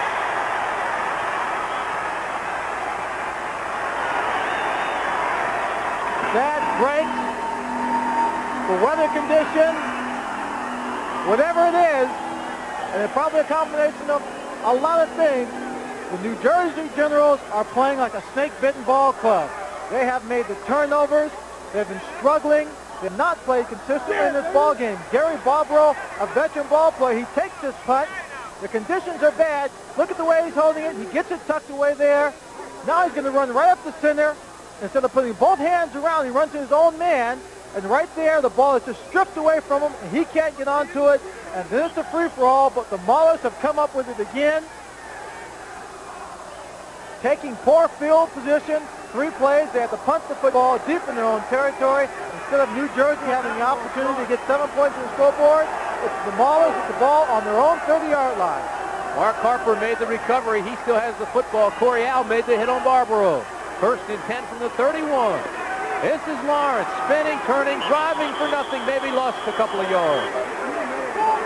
Finally, the New Jersey defense rises to the occasion and shows some emotion.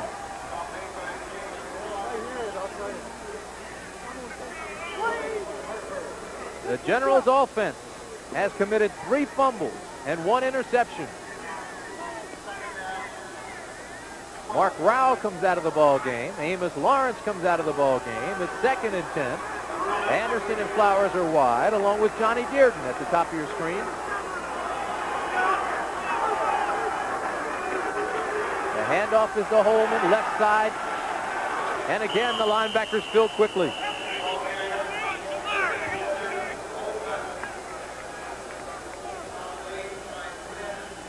Some of the scores that we gave you at halftime, we reiterate. The Philadelphia Stars now lead San Antonio 14-0. They've scored again. Chuck Fusina, the numbers on him, having an outstanding day. 14 completions and 19 attempts for 2 touchdowns. And the Denver Gold trailing New Orleans now by a 10-3 score. Still at halftime at the Superdome.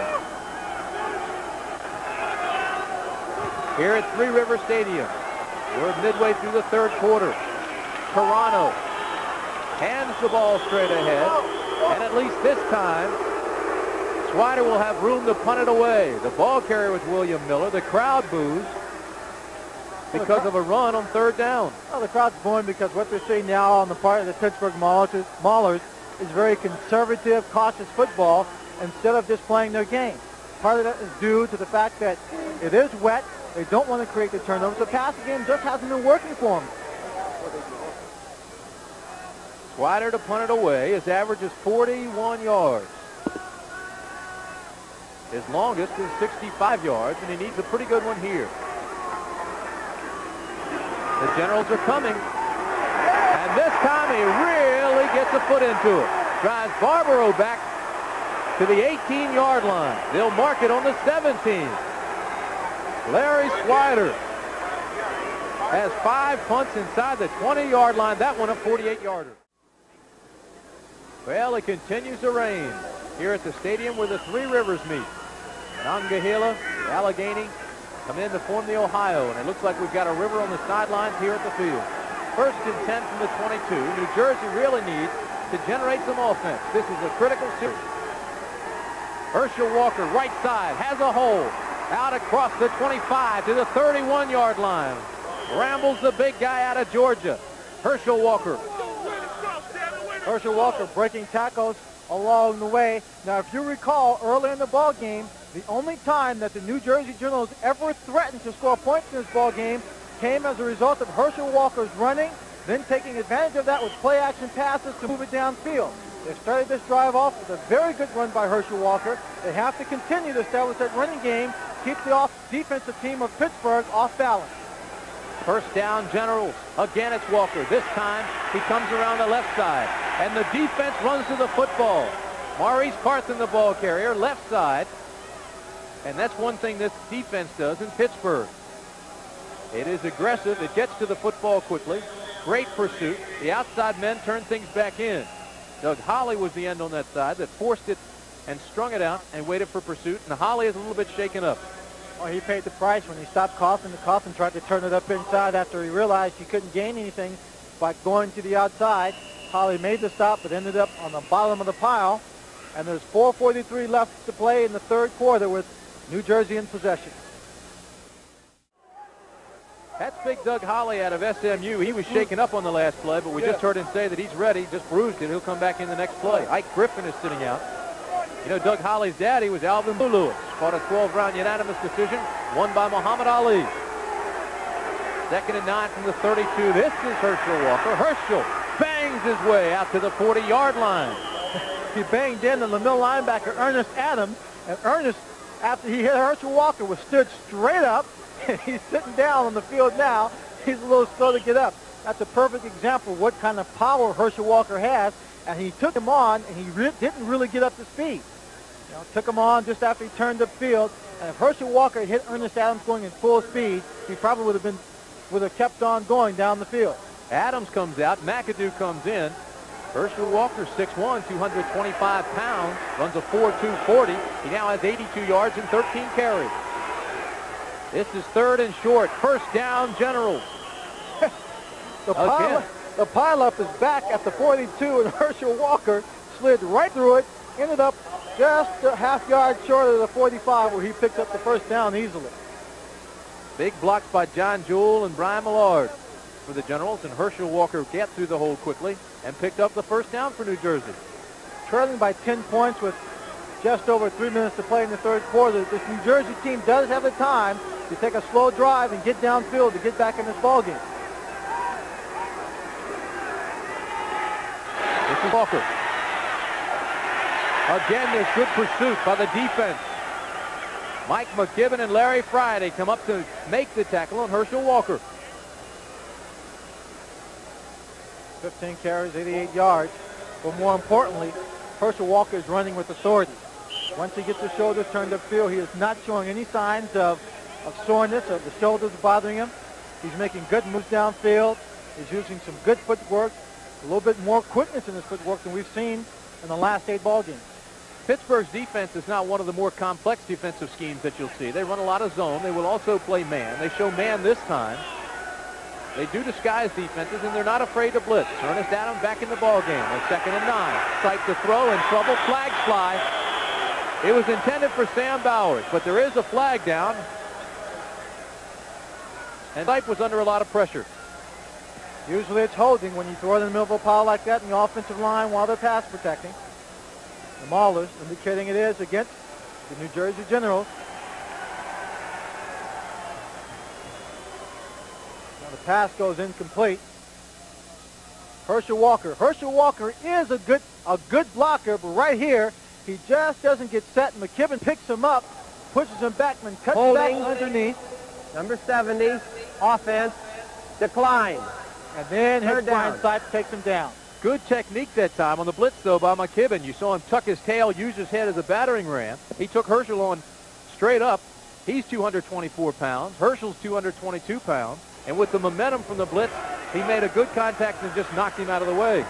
John Jewell was called for holding. So now they move him back, and it'll be 3rd and a long 9. A nickel defense by Pittsburgh. The give is to Herschel Walker, and he's run out of bounds way shy of the first down by Jeff Delaney and Mark Harper. Key plays in that drive. We're stopping Maurice Coffin at the line of scrimmage on first downs, putting them in the 2nd and long situation. And of course, the penalty, which they refused after the pass went incomplete by Brian Sipe. It's another punting situation for the New Jersey Generals. Bob Grupp. Grupp to punt it away. His average is 37.8 yards. Again, there's a flag down. A short punt. It's fair caught on the 25-yard line by Mickey Sutton. And it is really starting to rain now. 24-yard punt. And our friend Keith Jackson would call this just an old-fashioned gully washer. Well, the penalty goes against New Jersey Generals' illegal procedure. You know, it's tough for Bob Grupp, the punter of this team, New Jersey Generals, to get off a good punt when the rain is coming down, the ball slipping off the side of his foot. It only went for 24 yards. Declined. First down. Well, we've got 2 minutes and 5 seconds remaining in the 3rd quarter, and our score remains the same. Pittsburgh 10, New Jersey nothing.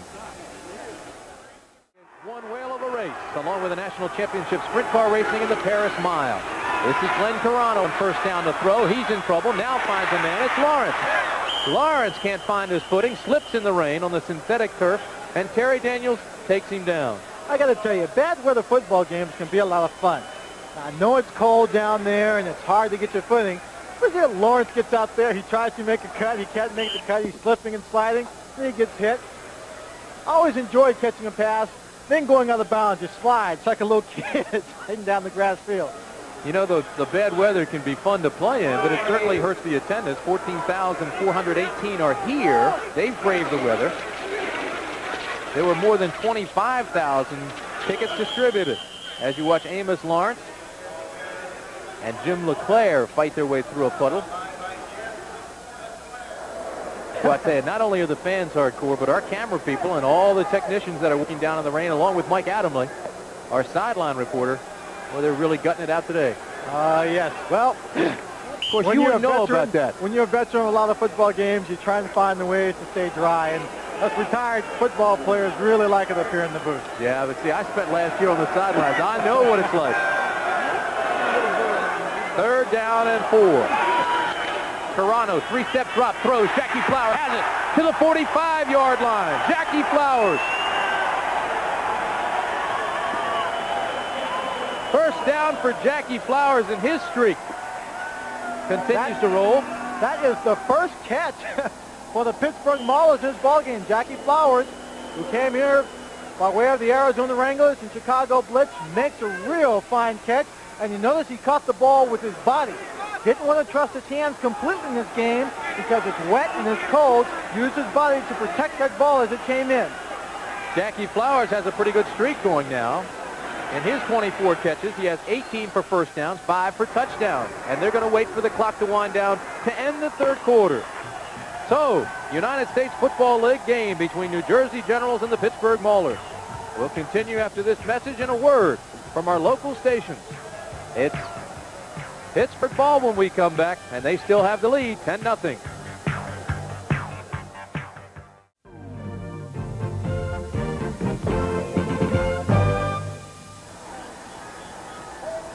It is really raining at Three River Stadium. You know, one of Lynn Swan's old teammates of the Pittsburgh Steelers is up in the booth with us, Mike Wagner, and his daughter Heather is here. And Heather pointed out that now there is a river in the middle of the field, and they may call this Four River Stadium.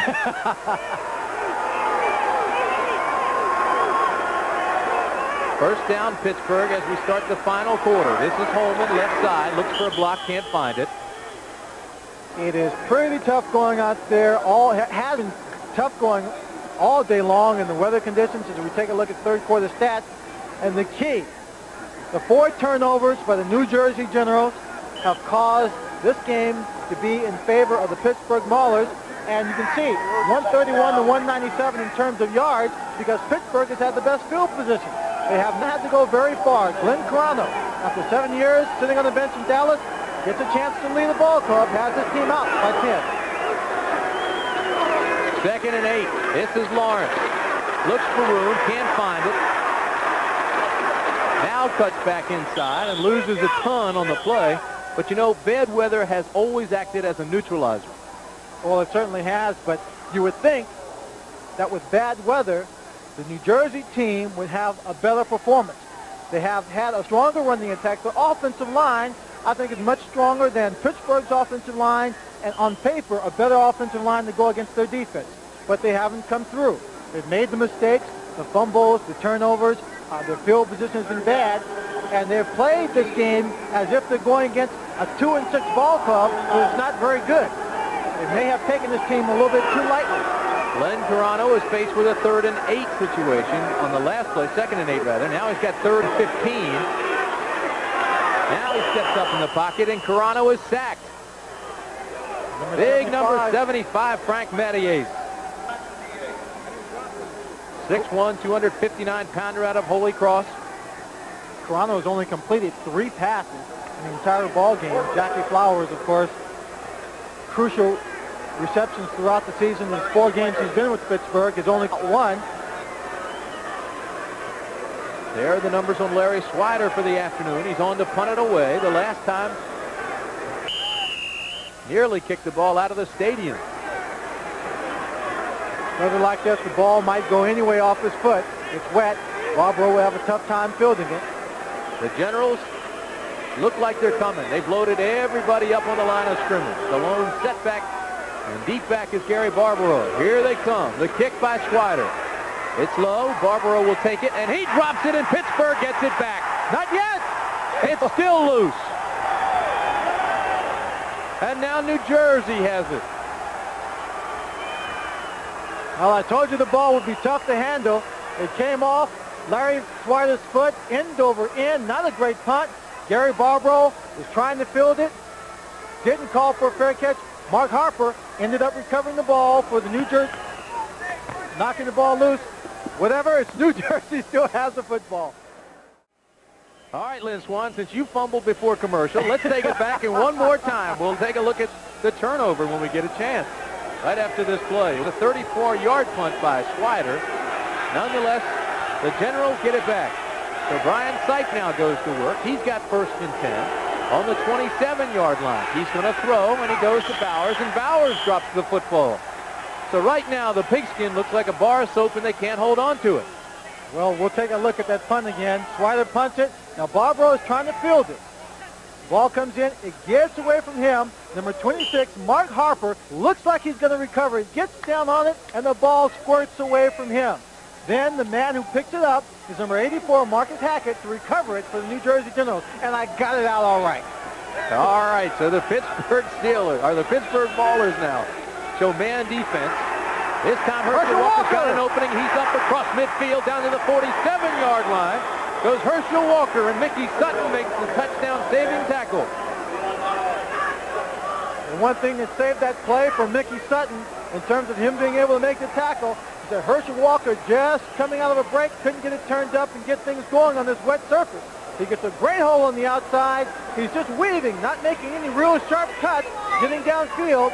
Mickey Sutton has the angle, and before Herschel Walker can turn on the jets, he's down at midfield on the 44-yard line. 1st and 10 now for New Jersey. Collins in motion. The pitch back to Walker, left side. Picks up a hole and bangs his way out for a gain of 4. Howard McAdoo comes up and makes the tackle. That's Doug Holly. He's shaken up again. So while we have a little break in the action, let's go downstairs to Mike Adamle. Gentlemen, I don't know when I've spent a more miserable day, but you talk about fan dedication. These two folks travel all the way from Cleveland, Ohio to see. Yeah, south of Cleveland. Brian Sipe? Right, Brian Sipe. You know, there's better ways to spend your Easter Sunday. True, you're right.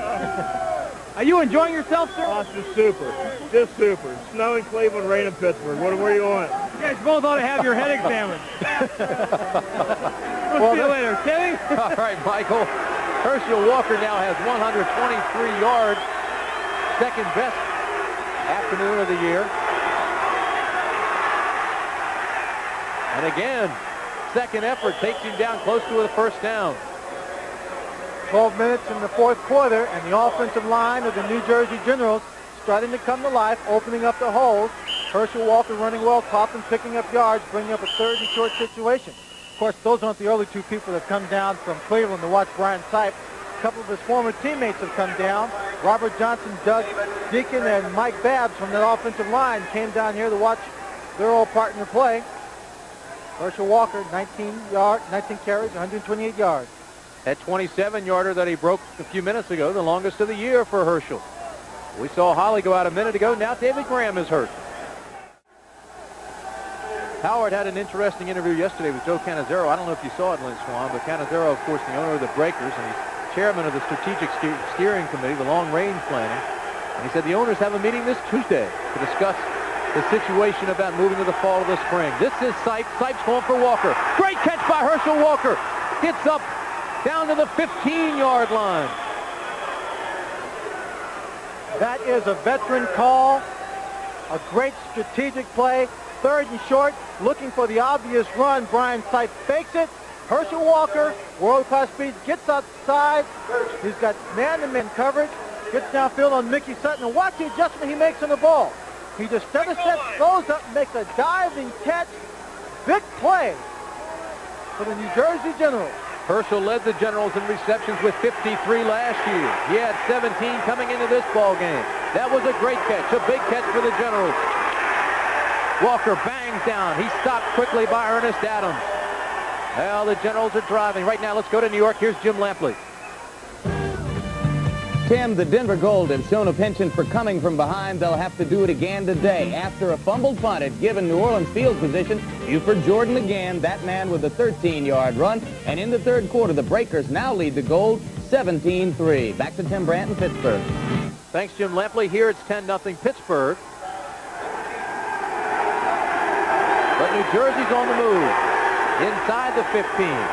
Herschel Walker in motion. The lone setback now is Carson. Seitz is going to throw. Has time. Now he's in trouble. Across the middle, and it's complete to the 11-yard line. His tight end, Sam Bowers, makes the catch. This time Sam Bowers, falling down on his knees, hangs on to the football as Larry Friday comes up to make the tackle. Sam Bowers is a man who usually will not drop anything that comes anywhere near his hands. Has had a tough day here in the cold. He's dropped a couple. One resulted in an interception. This time, falling down on his knees, he makes the catch. Brings up third down and about 5, a long 5. Bowers now has 63 yards on 3 catches. The other receiver with Bowers in college was Art Monk of the Washington Redskins. High school, rather.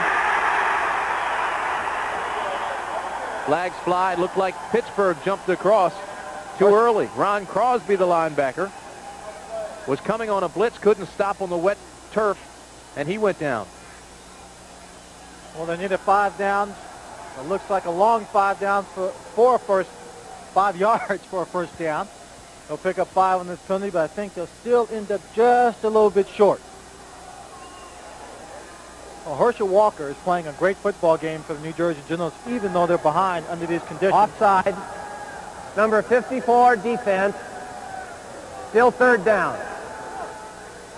And then coming up with the great adjustment. We see a few of the flash dancers, the cheerleaders for the Pittsburgh Maulers on the inside, called the flash dancers because, of course, the movie Flash Dance was filmed here in Pittsburgh, utilizing the city and the building of the subway for background and the Pittsburgh ballet dancers in some of the scenes. Right now, they're staying warm as their defense is trying to stop the first serious drive of the New Jersey Generals. 3rd and 2. Herschel Walker over the middle, bangs inside the 5. It's going to be awfully close. He got it. Ken Dombrowski and Howard McAdoo made the tackle, but that defensive line of Pittsburgh now is awfully weak. Doug Holly was injured. He went out. Ike Griffin was injured. He went out. Dombrowski went out.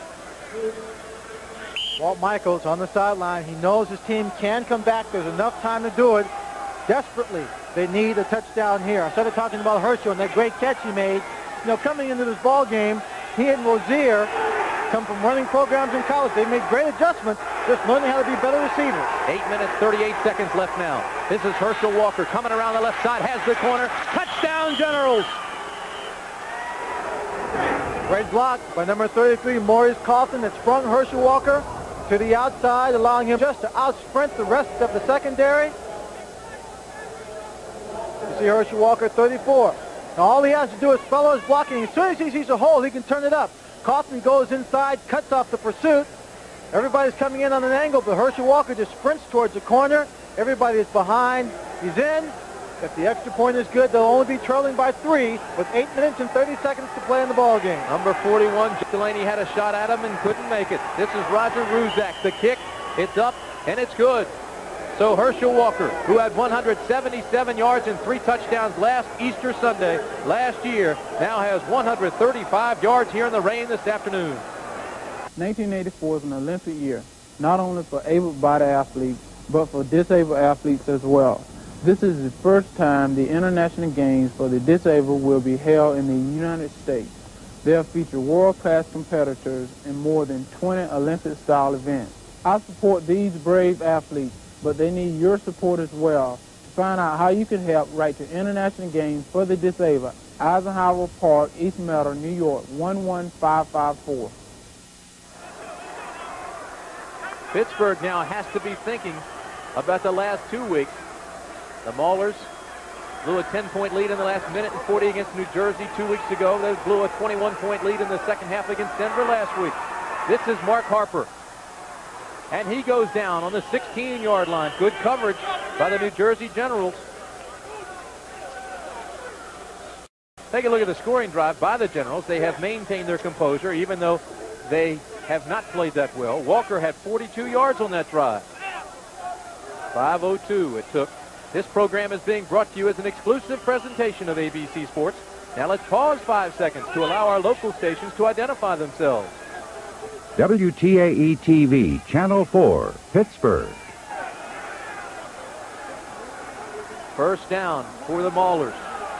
Flowers and Anderson, twin receivers to the bottom of the screen. Now Flowers goes in motion. The give on the right side to Holman. Nothing. Bluebirds come out at Three River Stadium now. They think Pittsburgh's being much too conservative. Look at Herschel Walker's output today. 165 yards he's accounted for in running and catching the football. And Pittsburgh only has 120 yards. They have totally been ineffective, completely ineffective in throwing the football. And that's one reason why I think they're still running the football now. Herschel's biggest day was against Washington last spring. He ran for 194 yards. This is Carano across the middle. And it's dropped by Mark Rao, the tight end. Well, Carano didn't have a good week of practice. And it's not his own. It's not his fault that the passing game has not worked that well. It's the rain. That one was a little bit behind the receiver. Tough catch. But the rain has been a big factor here. The New Jersey defense just playing back off the ball, giving them opportunities, and they haven't been able to take advantage of them. Philadelphia Stars leading by 13 over the Gunslingers atop the Atlantic Division. Corrado now 3 of 7 for 29 yards. This is third down in a taxi ride. He has 10 yards for the first. Throws incomplete. It was intended for Amos Lawrence, but Lawrence slipped, missed his footing, and the ball was thrown behind him. So now Pittsburgh has to kick it away, and that man right there, Joe Pendry, has to be a little bit nervous. Boy, he has to be nervous. He's concerned. His ball club has lost a couple of tough ball games in the fourth quarter, in the second half. They had a 21-point lead over the Denver Gold last week, and they couldn't hang on for a victory. You know, I think it's getting colder. We may have some snow before we leave. Well, this rain, when it gets wet, makes the cold go right to your bones. It chills you, so it's pretty tough to stay warm out there right now. Larry Swider to punt for Pittsburgh. Marcus Hackett is the deep man for New Jersey. Low snap. Swider gets away. Good punt in these conditions. Hackett takes it. Across midfield to the 47-yard line. Good coverage by Craig Walls. 36-yard punt. Craig Walls throws Hackett out of bounds. New Jersey will get the ball back. 7:06 on the clock. And that's an advantage for the kind of offense that they run, ball control offense. If Herschel Walker continues to make great catches, they can put the ball in the air, but I think you're going to see him run the football. And set a one-week deadline for all embassy personnel to leave the country. That's coming up next on ABC's World News Tonight, Sunday with Sam Donaldson. Herschel Walker taken down by Howard McAdoo and Larry Friday. Only picked up 1 yard. The defense of the Pittsburgh Maulers has to get extremely tough at this point. They'd like to stop them right here at midfield. They don't want to let them get in position to kick a field goal or even attempt one. The defense now has to become aggressive. It has to put pressure on Sight. The clock is a factor. The crowd becomes a factor. We've got 6 minutes and 30 seconds remaining. Sight being pressured from behind. Throws incomplete. Intended for Maurice Carthen, but there was good backside pressure by the linebacker Mike McKibben. McKibben coming in on a blitz. He had a man-to-man coverage. He had Sam Bowers running downfield, trying to get open on the flag route, going towards the corner of the end zone. Sipe just didn't have enough time. He saw Maurice Carthen sitting downfield, tried to dump it off to him, couldn't get it complete. Again, Brian Sipe has never won in this stadium. He would love to get a victory. Glenn Carano told me he'd like to have his team stop him from winning here. Pittsburgh goes to the nickel defense. 5 receivers for Sipe. He throws across the middle. Should be a flag. Pass interference. Here comes the flag. Number 27, Larry Friday, was the man they're going to call it on. He was all over number 82, Clarence Collins. Brian Sipe was under the pressure of a blitz. He got great protection from his team to get his receivers enough time to work downfield. He saw it coming, got the ball away, and you'll see Larry Friday right here. He pushes him as the ball is in the air, knocks him down. Obvious pass interference. I don't know if they'll call it intentional pass interference or not. They do, so they mark the ball at the point of contact with the infraction. Pass interference. Number 27, defense. First down. So this time in the drive, it's the New Jersey Generals that come up with a big play via penalty against the Pittsburgh Maulers. Total yards, second half. Total domination by the Generals. Maintain their composure after a disastrous first half. This is Seif with Carson and Walker. It's Walker on the right side. Gets a block from Carson. Turns the corner. Goes out of bounds around the 20-yard line. Herschel Walker. The Heisman Trophy winner as a junior at the University of Georgia. Runner-up his sophomore year and finished third in the balloting his freshman year. From our end zone camera, you see he's just reading his blockers. He's got Maulers out in front. He gets a hold just to the outside. He skirts out there, tries to tightrope the sideline, sees pressure coming, and steps out of bounds before contact is made, picked up as much as he felt he could get. A 13-yard pickup for Herschel. He now has 149 yards in 24 carries. The clock reads 6 minutes, 13 seconds left. Collins in motion. This is Walker. 15 to the 15-yard line, and that's where he stopped. Walker's picking up the yards. He's running a little bit more cautious right now, just making sure of his footing. He's got 25 for 153, but now he just wants to make sure that his feet are planted firmly on the ground and he doesn't slip. Instead of just making the sharp cuts and turns upfield, he's just kind of weaving, bending. When he sees an open lane, he bends into it, tries to pick up the yards. As you see, 5 minutes, 37 seconds on the clock, ticking down. The tackle was made by the linebacker Mike McKibben, who played for the Generals last year. Second down and 7 yards to go. This is Carson to the 10, the 5. Touchdown, New Jersey! Maurice Carson followed Dave Lapham, Doug Mackey. Got the hole, broke into the secondary and scored. Maurice Carson, he follows Mackey and Lapham, and the rest of the defensive team of Pittsburgh was following none other than Herschel Walker. He had to key on him. The defense was slanting to the right of the offensive line. Carson gets some good blocks up front, cuts upfield, and because they were in man-to-man coverage and that defensive secondary was spread out, there was no one back there to make the tackle. Luzak's extra point attempt is good, and the Generals have the first lead of the day for New Jersey, 14 to 10. That's our score with 5:21 left in the ball game in Pittsburgh. There's the score.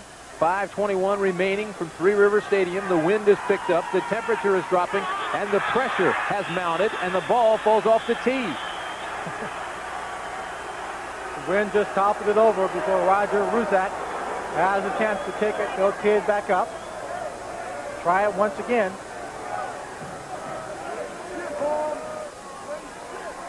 Five plays, 48 yards, and only 1 minute and 45 seconds elapsed as New Jersey mounted a scoring drive. Maurice Carson scoring on a good 16-yard run set up by the running of Herschel Walker and the fact that the defensive secondary was in man-to-man coverage spread out.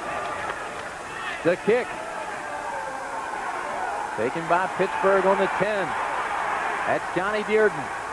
Not much running room. He does get back across the 20, and that's where the offense of the Maulers will take over. Now the pressure goes to the quarterback, Glenn Carano. College Carano threw for 36 touchdowns. He ran for 19 more. Presently, the rain has stopped falling. The field is still wet. The ball will still be wet. But Glenn Carano and the passing attack of the Pittsburgh Maulers has been non-existent this afternoon. If this team is going to come back and recapture the lead, they're going to have to be able to throw the ball effectively unless they can get a great run together in this drive. Carano played with the Dallas Cowboys for 7 years as a backup. 4:53 left. This is for Jackie Flowers. Jackie Flowers makes the catch. Great catch by Jackie Flowers. Picked up in a trade from the Chicago Blitz. March 20th. He has now caught 19 passes. Jackie Flowers running a corner pattern, a bow out against the zone coverage. There's another receiver in front of him, drawing the coverage up tight so he could slip in between this coverage. And then number 27, Gregory Johnson, comes over to make the hit, knocks him out of bounds, but it's a complete pass. Offensive line has to give Carano time. He's been sacked 9 times in the last 2 games. 4:15 left. First down pass. Complete again, this time to Greg Anderson. George Heddleson, the general manager of the Pittsburgh organization, engineered the trade that brought Anderson to Pittsburgh in early February. He also engineered the trade that brought Flowers in March 20th. Well, he's going against Terry Daniels in the corner, playing for the injured Mike Williams. Greg Anderson and Jackie Flowers in a game they played against the New Orleans Breakers, both accounted for 10 catches. More catches in a single game than any of the receivers in the USFL. The acquisition of Flowers means that teams can't double-team Anderson. First down, Carano with time, throws across the middle. It is complete to William Miller. Fumble. No, they say he was down. And a break for Pittsburgh. He was, Tim. He was down. They hit the ground. The play is dead. Once you hit the ground, the official blew the whistles. There's no fumble on the play. This time he hits the pass underneath the pass coverage. Hits William Miller, number 22, underneath the pass coverage of the linebacker. Hugh LeClaire, number 55. He was a good 15 yards deep. John Preston came up, number 25, to make the hit. 3 minutes and 29 seconds left now. Good position for Carano to be in. Second and short, it's a waste down. He can always come back on third for the first. Flags fly. The pass was intended for William Miller, but there is a flag down. Craig Mathias tried to anticipate the snap. Caught in the neutral zone. Makes no difference that Bob Leopold, who leads the New Jersey Generals in interceptions, knocked that pass down because it'll be a first down for the Pittsburgh Maulers. And surprisingly, offside, number 75, defense, first down. And surprisingly, the Pittsburgh Maulers, who have not been able to mount a serious passing game in this so far this afternoon, are now completing the ball in this drive. They have possession at the 35-yard line. Plenty of time. The rain has nearly stopped. The pressure now is on the defense of the Generals.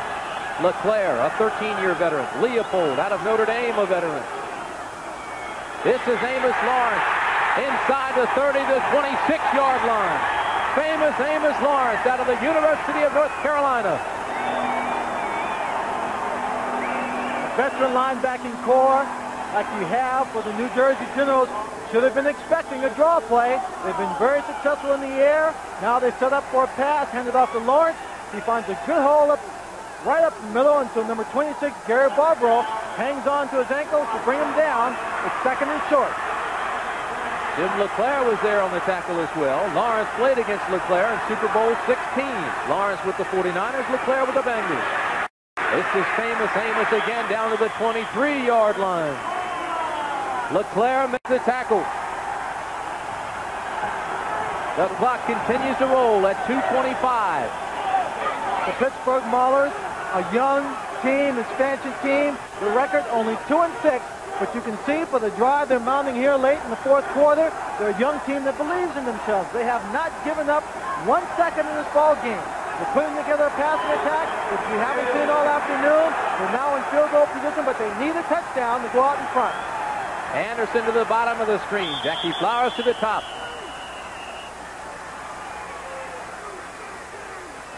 We've got the 2-minute warning from Three River Stadium in Pittsburgh, Pennsylvania. But don't go away. 14-10 with the Maulers driving. It's a chess game now between the two teams. Both have talked over the strategy with their principal people on offense and defense. Len Carano has talked to Joe Pendry. That man right there, Walt Michaels, has talked to Jim LeClaire, the man who is a 13-year veteran, played with the Cincinnati Bengals and calls the defenses for the Generals. It is 1st and 10 for the Maulers. Fumble! Carano gets it back. Spins out, now throws incomplete. Bounces it for William Miller. He didn't see Holman on the right side. After he dropped the football, I think he was just trying to survive. That was pretty dangerous. A dangerous play on the part of the Pittsburgh Maulers. Danger coming into play where the ball was not handled well from center. Carano picks it up. Right here, he should just take it and run upfield. But no, he tries to find the receiver downfield. He could have very easily have been intercepted and picked off, as the timing of the play was totally destroyed. Dangerous play, no damage done. 1:54 left. 2nd and 10. Draw play to Holman. To the 20, 15, down to the 14. He drops the football. It's loose. Don And again, Maggs, they say the ball was down. Don Maggs, number 76, is the tackle for the Pittsburgh Maulers. The ball popped around. He actually kicked it and kicked it right back to Walter Holman. You see it here. He's coming to the outside. He's got a little room. Tries to get there to turn upfield. John Preston grabs him, strips the ball loose, strips the ball away from him. You see it there on the ground. The ground cannot cause a fumble. And keep in mind, in the United States Football League, a fumble inside the 2-minute mark means that only the ball carrier can advance it. No other player can. The give inside to William Miller. Down close to a first down. He may have gotten it. First down, Pittsburgh. The clock will stop as the chains will move forward on the first down.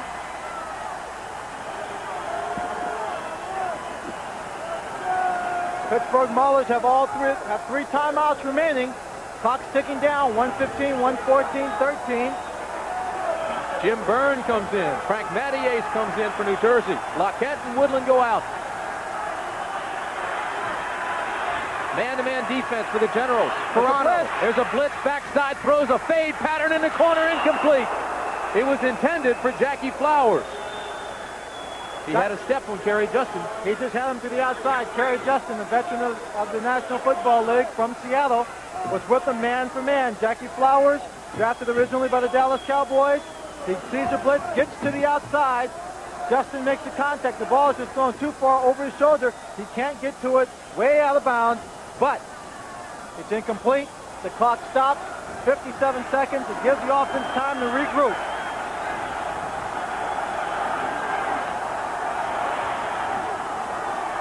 There's your time. Toronto, long count. Looks across the middle, throws, it's complete. That's his tight end, Mark Rao. Inside the 5 to the 3. They want a timeout, and they get it. 48 seconds left on the clock, and it's the Pittsburgh Maulers who are trailing by 4 points, 14-10.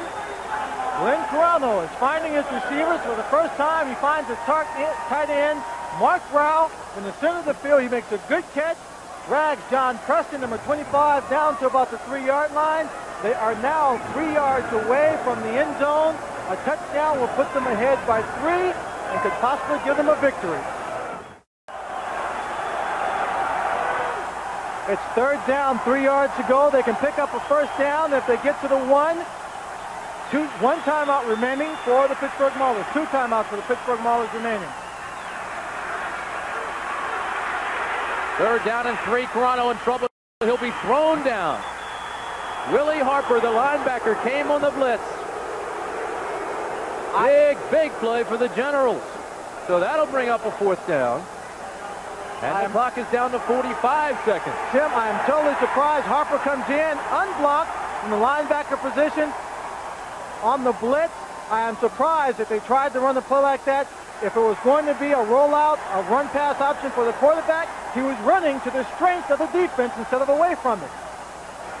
But there was a flag on the play, and the officials are standing up a conference, and it seems to have been against It is against New Jersey. Another break for the Pittsburgh Maulers. Offside. Number 56, defense. Willie Harper. Still 3rd down. Willie Harper, the man that got credit for the sack, has it taken away. He lined up offside. Half the distance to the goal line. It's still 3rd down, the half yard for a first, and 45 seconds on the clock. Pittsburgh has won only once in this stadium, 3 Rivers. Brian Sipe, the quarterback for the Generals, has never won here. The pitch back. Amos Lawrence. Nothing there. The play made by number 24, Terry Daniels, and Jim LeClaire. Tim, there's only one thing that happens more often than the actual action on the football field, and that's second guessing. Now, I'm going to second guess right here. I'm going to just give a little hindsight. that I thought was a terrible play selection. It's a wet field. They're trying to string out a running play. You know, he can't make the quick cuts upfield. Half yard, a yard to go for the first down. I think they should have just went up the middle. They have 2 plays because it was 3rd down to get 1 yard. It's a safer play. They might have been able to break it for the touchdown. Instead, they're now looking at 4th down, 4 yards to go for 1st and 5 for a touchdown. That play was made by Gregory Johnson, the safety. He strung it out, defeated the blocker, kept the blocker up, kept fighting him off, stringing it out until pursuit could come, and it did. Kerry Daniels and Jim LeClaire came up the field and took Lawrence down. So you're right. With 36 seconds left now, it's down to 1 play for Pittsburgh. Toronto knows the pressure is on. It was a bad call. You're right. We're second-guessing, and it's easy for us to do that. But now it's down to 1 play, 1 roll of the dice for the Maulers. Walt Michaels, I'm sure, has his defense expecting the pass play. And not... They could go with the running play, the draws, or a screen. Screen would be a very safe pass play, but they're backed up. They don't have that much field to cover. Pittsburgh can get a first without scoring. It is 4th and 5. Kimichik, Rao, Anderson are your receivers. This is Toronto. With time, throws back, has a man open, knocked away. Greg Anderson was open. Gregory Johnson made a spectacular play and knocked the football away. And New Jersey will take its record to 7-2. Greg Anderson. He had about a half yard to a yard on number 27, Gregory Johnson. Toronto rolling to his right, then stopping to throw back to his left. Gets the ball in the air. Anderson has a chance, but he's got to go up in the air and get it. There you see he has the room. There's a little bit of pushing. Could have been called. Pass it could have been called. There. Official was not behind him, was not in position to make that call. Well, yes, there is an official back there, but I guess he just doesn't see it. They both go up for the ball. Johnson gets a hand in there, knocks away incidental contact. No pass interference. And with 30 seconds on the clock, New Jersey has the ball. They'll just fall on it. Let the clock run out. It could have been called, but I think it was a good no call. He was going for the football. He has just as much right to it as the offensive player, and he got the hand on it first. That's why we call it incidental contact. The executive producer of ABC Sports is Rune Arledge. Coverage of today's game was produced by Peter Engelhart, directed by Bob Lanning. The technical director is Gary Larkins. The AD is Jimmy Roberts. The technical manager, James Wilkie. Unit manager, Bob Zinke. Assistant to the producer, Charlie Weissman. Our statistician up here in the booth does such a fine job as George Hill. Spotter is Kelly Hayes, and our booth manager is Jeff Benke. You saw that shot of Brian Sipe back in the huddle, looking over his team and assessing the position. And what's he thinking, Tim? He goes, after all these years, I finally got a win in Three Rivers Stadium. It had to play on his mind coming in here. 12 years in the National Football League. He never won in Pittsburgh. Last time he was here, he threw 6 interceptions. A veteran team, the New Jersey Generals, and although they played poorly, they maintain their composure, and the Generals come away with a win. Well, that should just about do it. We've got 18 seconds left. Sipe will just watch the final seconds tick away. We have to say it was an extremely fine performance by Herschel Walker. And in the second half, it was the running of Herschel Walker and also his pass receiving that brought this offensive team back to life. No time on the clock. It's a New Jersey win on the shoulders of Herschel Walker. Pittsburgh so close and yet so far. 2 wins on the year, a scrappy ball club. But it's the Generals that walk away with a 14-10 win. The New Jersey Generals have come from behind to beat the Pittsburgh Maulers 14-10, an expansion ball club. Herschel Walker had a big afternoon, but it was Brian Sipe, the veteran, that engineered the drive. Right now, let's go downstairs to Brian Sipe, who's with Mike Adamle. Oh, shit.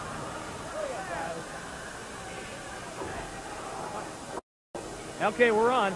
Brian, these aren't exactly the Pittsburgh Steelers, and you guys aren't exactly the Cardiac Kids, but it has to feel pretty good to be able to come up with a victory after so many years here in Three Rivers Stadium. Well, you're darn right it feels good. I'll tell you what, maybe we aren't those 2 teams, but we're a pretty good football team, and today was very important for us. It was important collectively because it's the first time we've come from behind and took a game away from somebody, and I'm very happy about it. As far as Three Rivers is concerned, I'm glad to have that business behind me. Kiss that jinx goodbye.